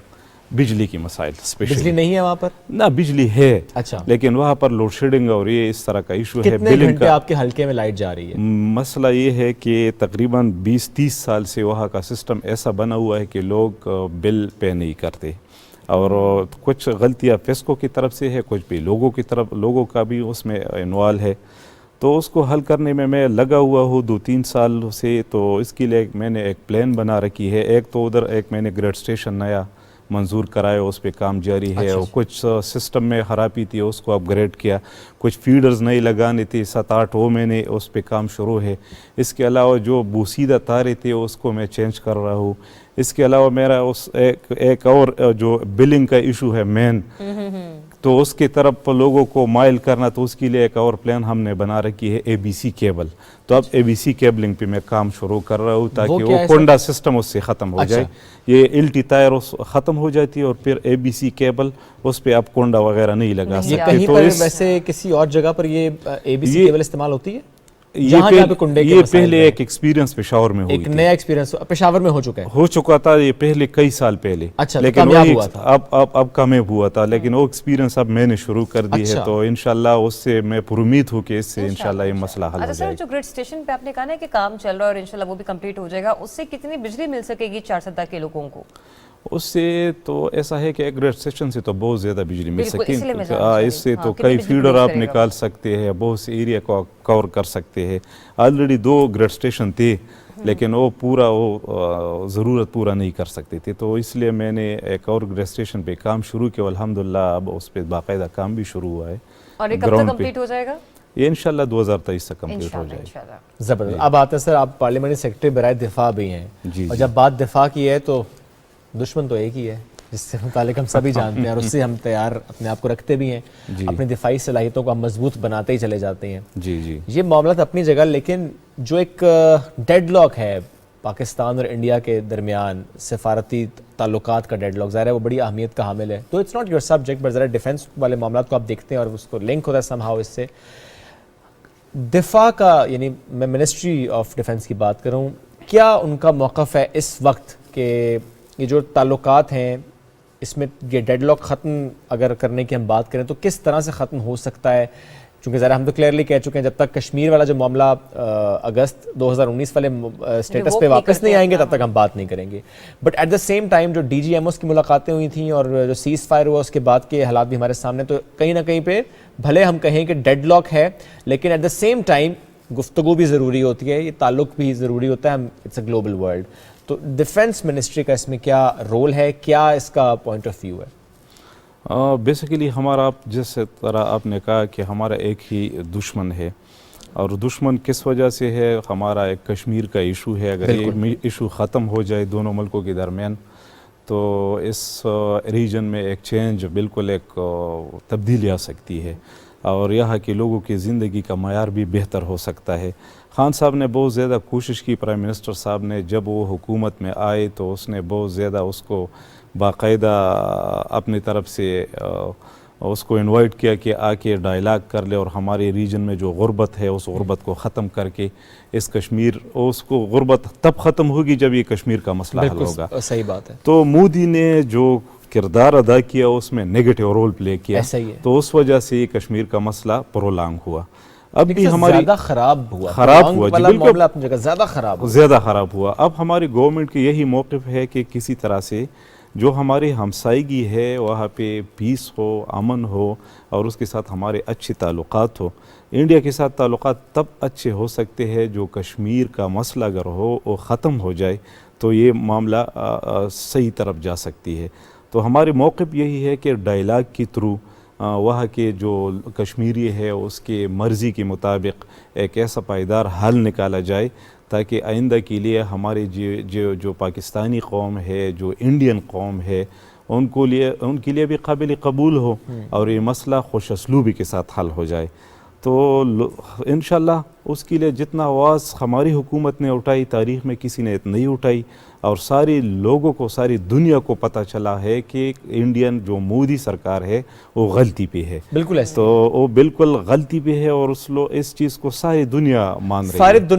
सारी दुनिया कहती तो है सर, लेकिन जिसको कहना चाहिए उसको नहीं कहती। ये तो कहती मसला तो यह है, मुत्तहिदा जो है वो अपना रोल तो प्ले नहीं कर रहा। दुनिया में अगर पीस आ जाए तो अगर मुत्तहिदा अपना रोल पॉजिटिव प्ले कर ले तो बहुत से मसाइल हल हो सकते हैं। क्या 2022 में जिस तरह मैंने DGMOs की तबादला ख्याल की बात की थी, जो उनका ज़ाहिर डिस्कशंस हुई थी, उसके बाद के जो हालात सीज़फायर, क्या ऐसे और मामलात हमें 2022 में देखने को मिलेंगे? हम तो कोशिश कर रहे हैं, उस पर लगी हुई है, उसके साथ मुज़ाकरात की तरफ बहुत से कुछ ऐसी भी बात है कि इंशाल्लाह नहीं मुज़ाकरात हो रहे हैं। मुज़ाकरात ऐसी है कि उसमें कुछ लोग ऐसे हैं थर्ड पार्टी के वो लगी हुई है हम कि जो कि मुसालहत का जो किरदार मुसालहत का किरदार साथ अदा का कर किरदार। सके और ये मसला खुशअस्लूबी से हल नहीं हो इस जाए। वक्त हो रहा है ये, बिल्कुल थर्ड पार्टी इन्वॉल्व है इस वक्त, बिल्कुल थर्ड बातचीत हो रही है पाकिस्तान इंडिया के दरमियान। पाकिस्तान इंडिया के दरमियान ऐसे लोग हैं कि वो कोशिश कर रहे हैं कि ये मसला हल हो कौन, जाए। अमेरिका या कोई और है? मैं इस वक्त मीडिया पे ये बात नहीं कर सकता। ठीक है, बाहरली अच्छी बात है कि डेफिनेटली बात हो मुल्की रही है। उसके जी। लिए होती हैं और आप उसको नहीं वो करना चाहिए। But anyways coming to your again आपकी पर्सनल लाइफ की तरफ आते हैं कि आपकी मसरूफियात क्या रहती हैं, इस्लामाबाद कितना आना जाना रहता है? लास्टली अभी जब आप आए हैं तो कब आए हैं? लास्टली मैं कल आया हूँ जी। अच्छा, हमारे यहाँ मोस्टली ऐसे गेस्ट हैं जो कि कल आते हैं, वो कहते हैं आज सुबह पाकिस्तान में, इतनी सुबह सुबह उठ जाते हैं फिर मोस्टली। बिल्कुल, सुबह सवेरे जब कोई काम हो तो उसके लिए सुबह सवेरा उठना होता है और हमारी रूटीन भी ऐसी है कि हमारे यहाँ जो स्पेशली हमारे देहाती इलाका है तो उसमें लोग सुबह सवेरे उठते हैं, सुबह नमाज पढ़ते हैं, फिर सारा रूटीन इस तरह बन जाता है कि फिर जल्दी सो जाते हैं। हाँ, 4 के लोग, पेशावर के लोग जल्दी सुबह उठते हैं और रात में भी जल्दी सो जाते हैं। बिल्कुल जल्दी सो जाते हैं। तो ज़्यादातर ऐसा है कि मैं हल्के को ज़्यादा टाइम देता हूँ, 2-3 दिन हल्के में होता हूँ, 2-3 दिन एक दिन स्पेशली मैं पेशावर जो केपी में हमारी मुख्तलिफ मिनिस्ट्रीज़ वगैरह में उसमें जाके लोगों के मसाइल हल करने की कोशिश करता हूँ। और नहीं सर, ये लेकिन ये देखें ना, you are an MNA but आप जाते हैं पेशावर। नहीं, अब मैं कुछ इश्यूज ऐसे होते हैं। मैं वही पूछता हूँ कि ये बल्कि एक अच्छी बात भी है कि आप उसको एक्स्ट्रा एक जिम्मेदारी समझते हुए कर रहे हैं। बिल्कुल इसी तरह 18 अमेंडमेंट के बाद कुछ डिपार्टमेंट ऐसे हैं जैसे एजुकेशन, हेल्थ वगैरह, तो उसमें इश्यूज आते हैं। बिल्कुल सही है, और उसमें जो आप रोल प्ले कर सके आप करते हैं। हाँ बिल्कुल, उसमें रोल प्ले करता हूँ। वैसे सर थोड़ा सा और इसको बताएं कि वो ऐसा कौन सा काम है जो एमपीए नहीं कर रहे और आप कर रहे हैं? पीटीआई के एमपीए नहीं कर रहे और पीटीआई का एमएनए कर रहे हैं। बेसिकली पीटीआई का एमपीए और एमएनए दोनों कोशिश करते हैं कि अपने इलाके की खिदमत करें। एमएनए पे बोझ थोड़ा ज़्यादा होता है क्योंकि उसका हल्का उसके वो आबादी ज़्यादा होती है। यूँ कह लेते हैं कि जो 4 सदा के मसाइल हैं वो एज एन एमएनए तो आपने ज़्यादा डील करने हैं, लेकिन आप एज ए रिस्पॉन्सिबल पॉलिटिशियन आप कहते हैं कि ठीक है मैं पेशावर तक भी जाऊँगा। ना बिल्कुल, पेशावर तक सीएम के साथ मुसलसल राब्ते में रहता हूँ और पेशावर में जितने मिनिस्ट्रीज है उसका मैं विजिट करता हूँ, जितने ब्यूरोक्रेट्स है उसके ऑफिस जाता हूँ, जितने लोगों के मसाइल। इसके अलावा फेडरल लेवल पे भी ऐसे है कि हर डिपार्टमेंट जहाँ भी हो, जिसका भी किसी का काम हो, मैं हफ्ते में एक दिन सैटरडे को पब्लिक डे करता हूँ। सुबह से लेके शाम तक मैं अपने डेरे पे बैठा हूँ तो लोग आते हैं तो उसके मसाइल सुन लेता हूँ। बस चीज़ें ऐसे होते हैं कि वो मिनिस्ट्री के साथ कंसर्न करते हो तो सारी चीज़ में जमा करके वो फाइल अपने साथ ला के फिर कंसर्न मिनिस्ट्री में खुद जाके उसकी हल करने की कोशिश करता हूँ। ज़बरदस्त। अच्छा सर, ये भी बताइएगा कि अभी रिसेंटली जो पेशावर में बल्दियाती इंतखाबात का पहला मरहला हुआ उसमें जेयूआई ज़रा हमें ज़्यादा अच्छे तरीके से बढ़ती हुई आगे नज़र आई। कहाँ पे फेलियर्स नज़र आए पीटीआई को अपने? बेसिकली इस तरह है कि हमारे लोगों में आगाही की थोड़ा सा कमी है। ये कोविड की वजह से जो महंगाई है तो लोगों के जहन में ये था कि ये खान साहब की वजह से, हालांकि हकीकत ये है तो कुछ तो ज़्यादातर मोस्टली मीडिया ने भी उसमें रोल प्ले किया, नेगेटिव रोल प्ले किया कि महंगाई बिल्कुल खान साहब के पीछे उसने वो करी कि ये खान साहब की वजह से है। पूरी वर्ल्ड वाइड पूरी दुनिया में महंगाई है कोविड की वजह से। यूएस में अगर आप देख ले तो 42 ईयर में इतनी महंगाई नहीं हुई थी जब जो आजकल हो रही है। वहाँ पे तो प्राइम मिनिस्टर इमरान खान नहीं है ना। इसी तरह यूरोप में जाके, अरब कंट्रीज़ में जाके, यूके में जाके, पूरी वर्ल्ड में लेकिन सर महंगाई के अलावा तो खान साहब ने इस पर एक नुक्ता पॉइंट डाला था कि जो टिकट्स की डिस्ट्रीब्यूशन थी वो भी बड़े ठीक तरीके से नहीं की गई थी। उस टिकट के डिस्ट्रीब्यूशन में एक इशू और भी है। बिल्कुल खान साहब के वो प्ली बिल्कुल सही थी कि टिकट की डिस्ट्रीब्यूशन में उतना कंसल्टेशन नहीं हुआ जितना होना चाहिए था। उसके मेन रीज़न इस तरह था कि इलेक्शन कमीशन ने अचानक इलेक्शन अनाउंस की 3 दिन बाद आपने टिकट देने थे, सिर्फ आपके साथ 3 दिन थे। उस 3 दिन में वो कंसल्टेशन वगैरह लोगों को अप्लाई करना, फिर उसके साथ कंसल्टेशन करना, फिर टिकट सही लोगों को देना, तो ये भी एक रीज़न रही। फिर वो केस चली गई हाई कोर्ट में। हाई कोर्ट में लोग ये समझ रहे थे कि ये इलेक्शन नहीं हो रहा है, पीटीआई वाले ये जहन में रहे थे। फिर हाई कोर्ट ने एक और चीज़ उसमें एक्स्ट्रा दे दी कि आपने पॉलिटिकल बेस भी करनी है। जब ये पॉलिटिकल बेस पे आ गई तो सारे लोगों के, हमारे जहन में भी ये था कि ये इलेक्शन अब इस वक्त नहीं हो, ये पोस्टपोन होगा क्योंकि एक्ट में पॉलिटिकल बेस पे नहीं, इसको इसके लिए आपको आइन में तरमीम करना पड़ेगा। तो ज़ाहिरी बात है फिर जब वो चीज़ आ गई सुप्रीम कोर्ट में तो सुप्रीम कोर्ट ने भी वही हाई कोर्ट के फैसले को वही पे उसी को बरकरार रखा। तो इलेक्शन अचानक 12-13 दिन रह गए थे। उस तरह की तैयारी हमने नहीं की जो करना चाहिए। बाकी जमातों ने की थी और आपने नहीं की थी? बाकी जमात तो लगी हुई थी, अपोजिशन तो पहले दिन से लगी हुई थी और तो हमारे उतनी तैयारी नहीं थी। उसी कम तैयारी की वजह से दूसरा हमारे जो पीटीआई के वर्कर्स जगह जगह पर आज़ाद हैसियत में खड़े हुए, हमारे वोट टूटा। जिस तरह का अगर मैं अपने एक हल्के का मिसाल दे दूँ, अपने एक तहसील मेयर का, तो वहाँ पे पीटीआई का कैंडिडेट 3000 वोट से हारा और वहाँ पे खड़े थे 3 पीटीआई के वर्कर्स। और तो मजीद तो उसने उस सारों ने मिलकर 31000 वोट ली और जिसने जीता और उसने 14000 वोट ले ली। तो आप खुद अंदाजा कर ले कि इस चीज की वजह से हम ये इलेक्शन हार गए। तो दूसरे मरहले के लिए तैयारी है? बिल्कुल तैयारी है, इंशाल्लाह दूसरा मरहला हम जीतेंगे। और ये जो टिकट्स की डिस्ट्रीब्यूशन है उसके लिए भी आप काम लोगों हो ने रहे तैयारी ना, कर ली कि कैंडिडेट्स कौन से होने चाहिए? इस पे अभी से काम है और खान साहब खुद इसमें इंटरेस्ट ले रहे हैं। नहीं लेकिन सर एक गलती हो गई जिसका इदराक आपको भी है, निशानदेही इमरान खान साहब ने कि जिक्र आप उसका आप कर रहे हैं, लेकिन सिर्फ गलती का हो जाना और उसकी निशानदेही का हो जाना तो काफ़ी नहीं है। उसके बाद मामला होना चाहिए गलती थी किसकी, उस पर बात आके रुकती है। खान साहब ने तो उसके लिए ऐसा किया कि वो सारी जितनी भी तंजीमी थी उसको डिज़ाल्व किया और नई तंजीम साजी की और उस पर आप लगी हुई है। और खान साहब ने अब तंजीम साजी अच्छी की है मेरे ख्याल में। ये वो भी ठीक थी, वो गलत नहीं थी। अच्छा। लेकिन ये उससे बेहतर है मेरे ख्याल जो अब की स्ट्रेटेजी, मतलब क्योंकि अब नई प्लानिंग के साथ रहेंगे, नई प्लानिंग के साथ आ रहे हैं ना, बल्दियाती इंतखाबात होंगे तो वो रिजल्ट्स बता देंगे कि खान साहब ने जो अब के टीम बनाई है वो उसकी परफॉर्मेंस कैसी है। मेरे ख्याल में ये इलेक्शन हम जीत जाएगी। चलें, best wishes for you for the coming बल्दियाती election. Now coming to you your and your personal life, अमूमन आपकी रूटीन क्या रहती है और मतलब किस तरह से फैमिली को टाइम दे पाते हैं? मेरा रूटीन तो एज ए MNA जब मैं आया हूँ तो चेंज है, इससे पहले कुछ और था। अच्छा। इस MNA जब जब से बना हूँ तो वीकेंड मेरे गांव में होता है और फिर उसके बाद मैं इधर इस्लामाबाद में होता हूँ। बस यही एक रूटीन। चारसद्दा में बिल्कुल। इससे पहले वैसे क्या था एज MNA से पहले? वो तो हाँ गांव में ही होता था। हाँ बिल्कुल। तो लाइफ ये अच्छी है कि वो अच्छी थी? आसान हो लाइफ थी। वो आसान थी? ये मुश्किल है। ये टफ है जी बिल्कुल। इसमें सिर्फ रूटीन टफ है या एक मेंटल प्रेशर भी है? मसला ये है कि जब आपको इलेक्ट किया जाता है ना तो लोगों की बहुत सी उम्मीदें बिल्कुल ऐसे वाबस्ता की जाती है। तो सर जो मसला फिर आप पे ना भी है वो आपके पास ही आता है। उम्मीदों पे पूरा उतरना और रिस्पांसिबिलिटी आप कोशिश करते रहते हैं कि मैं किसी तरह लोगों को खुश रख सकूं और लोगों की जो उम्मीदें है उस पर मैं पूरा उतरूं। तो इस वजह से थोड़ा सा ये टेंस है, ये ज़िंदगी टेंस है। और जब बाज़ लोग इसको एंजॉय कर लेते हैं ना, वो परवाह नहीं करते, बस वो तो बरादरी की ऊट और फैमिली की ऊट और इस तरह की वो चीज़ होती है। तो वो तो बिल्कुल एक रूटीन है, जिस तरह जो पुराना निज़ाम था उसी तो कोई इशू नहीं होता, वो तो इसको एंजॉय करते। लेकिन हम जैसी जो नए हैं पॉलिटिक्स में, तो हम ये कोशिश करते हैं कि हम हर वक्त इस स्ट्रगल और कोशिश में लगे रहते हैं कि हम किसी तरह से अपने लोगों की खिदमत कर सके और अपने मसाइल अपने हल्के के हल कर सके। तो इसी तजस्सुस की वजह से वो मज़ा भी आ जाता है, क्योंकि खिदमत करने में मज़ा भी है, मज़ा भी आ जाता है, लेकिन है टफ काम। किसी मजबूर इंसान ने आपको टास्क दिया, आपने कोशिश की और वो काम हो गया, तो उसके चेहरे पे जो मुस्कुराहट देख के आपको एक इत्मीनान मिलता है ना, वो डेफिनेटली काबिल दीद होता है। बिल्कुल ऐसे कई वाक़यात मेरे इस 2-3 साल दौर में आई है कि बहुत मुश्किल में मैंने लोगों को देखा है और उसके लिए मैंने वो तगुदूत करके उसका वो मसला जब हल होता है ना, जो इत्मीनान मुझे मिलता है वो बिल्कुल।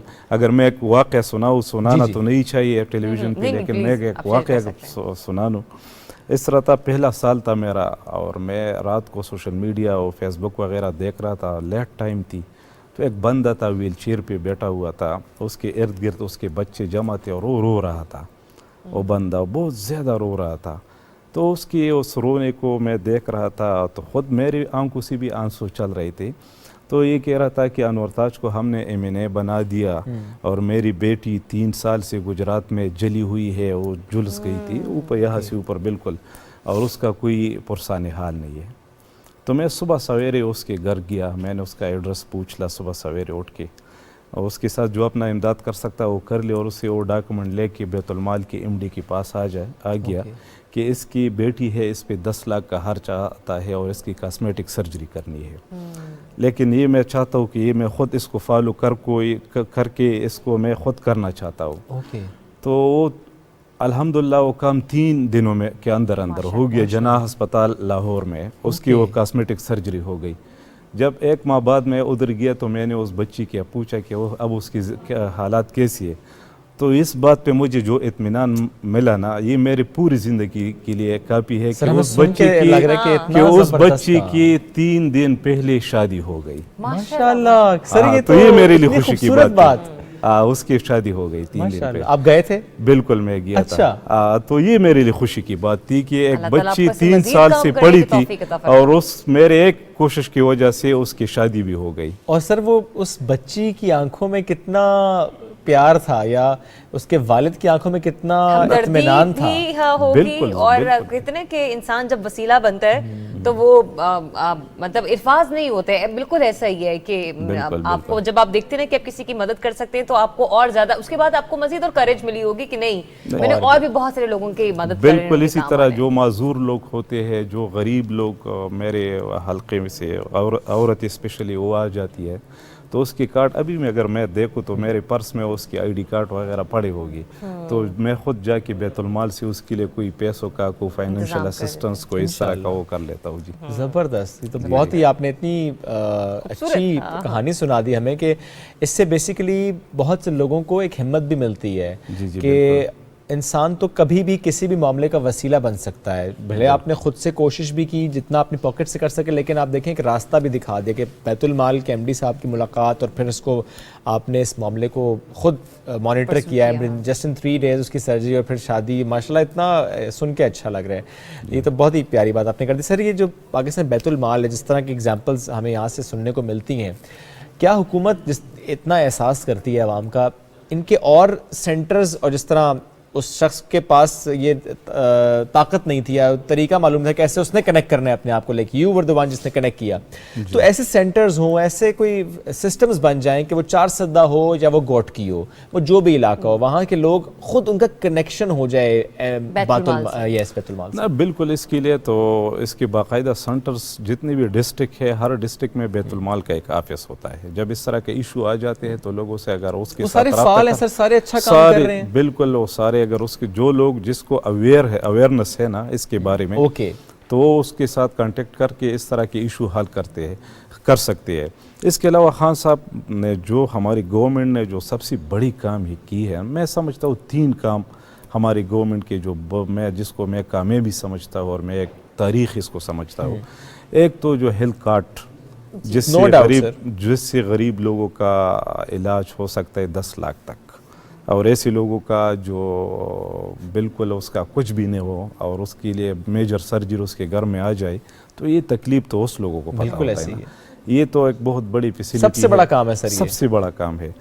दूसरा जो खान साहब ने इस मुल्क के साथ किया, जिसको आने वाली नस्ल याद करेगी, जो एक वक्त में 10 डेमों पे काम शुरू हुआ 54 साल बाद। 54 साल में किसी ने इसकी तरफ तवज्जो नहीं दी। जनरल अयूब की बात किसी ने डैम की तरफ तवज्जो नहीं दी, और खान साहब एक ही वक्त में 10 डैम बना रहे हैं, जिसकी एक डैम में मैंने भी अपना रोल अदा किया था। वो किस तरह रोल था? मोमन डैम जो बिल्कुल मेरे एडजस्टेंट है और बेसिकली मैं भी मोमन ट्राइब से बिलोंग करता हूँ। तो मोमन डैम जब बनने जा रहा था तो लोग मोमन कौम के दरमियान और वापडा के दरमियान जो कंप्रोमाइज़ करनी थी उसमें मैंने फैसिलिटेट किया इस प्रोसेस। मैंने फैसिलिटेट भी किया और 2 दिनों के अंदर पूरी मोमन कबीले के साथ मैंने एग्रीमेंट करके फ़ौरन 1 हफ्ते बाद उस पर काम शुरू हुआ। और ऐसी रेट पे मोमन कौम ने ज़मीन दे दी, क्योंकि सारी मोमन कौम ने मुझे इख्तियार दे दी। फिर वापडा वालों ने भी मुझे इख्तियार दे दी, जो लोकल एडमिनिस्ट्रेशन थे उसने भी मुझे इख्तियार दे दी। मैंने ऐसी रेट पे लोगों को राज़ी किया कि बादशाह डैम जो 10 साल पहले उसके लिए लोगों के साथ एग्रीमेंट, उससे 10 गुना अरजान रेट पे अच्छा मैंने वो ज़मीन हुकूमत को दे दी और उस पे अल्हम्दुलिल्लाह बस माशाल्लाह, ये तो काम बड़ा शुरू अच्छा है। सर काम के जिसकी वजह से मोहम्मद रैम पर भी काम तेजी के साथ जारी है। तेजी के ग्रेट साथ सर, है। बड़ा अच्छा लगा ये भी सुनकर। Thank you so much sir, आपने आज वक्त निकाला और हमारे इस स्पेशल सेगमेंट के मेहमान बने। नाज़रीन, वक्त हो गया ख़त्म, अपना बहुत सा ख्याल रखिएगा, मास्क लगा के बाहर जाएं और ये ओमिक्रॉन हो या पोमिक्रॉन हो, ये आपकी वो कौन सा था, स्टेल्थ ओमिक्रॉन, तो प्लीज अपना बहुत सा ख्याल रखिए। नई नई शक्लें बदलेगा, लेकिन आपने मास्क की शक्ल नहीं बदलने देनी। मास्क पहन के अपनी शक्ल बदल लें, लेकिन कोरोना से महफूज रहें। बहुत शुक्रिया सर, अगेन अल्लाह हाफ़िज़।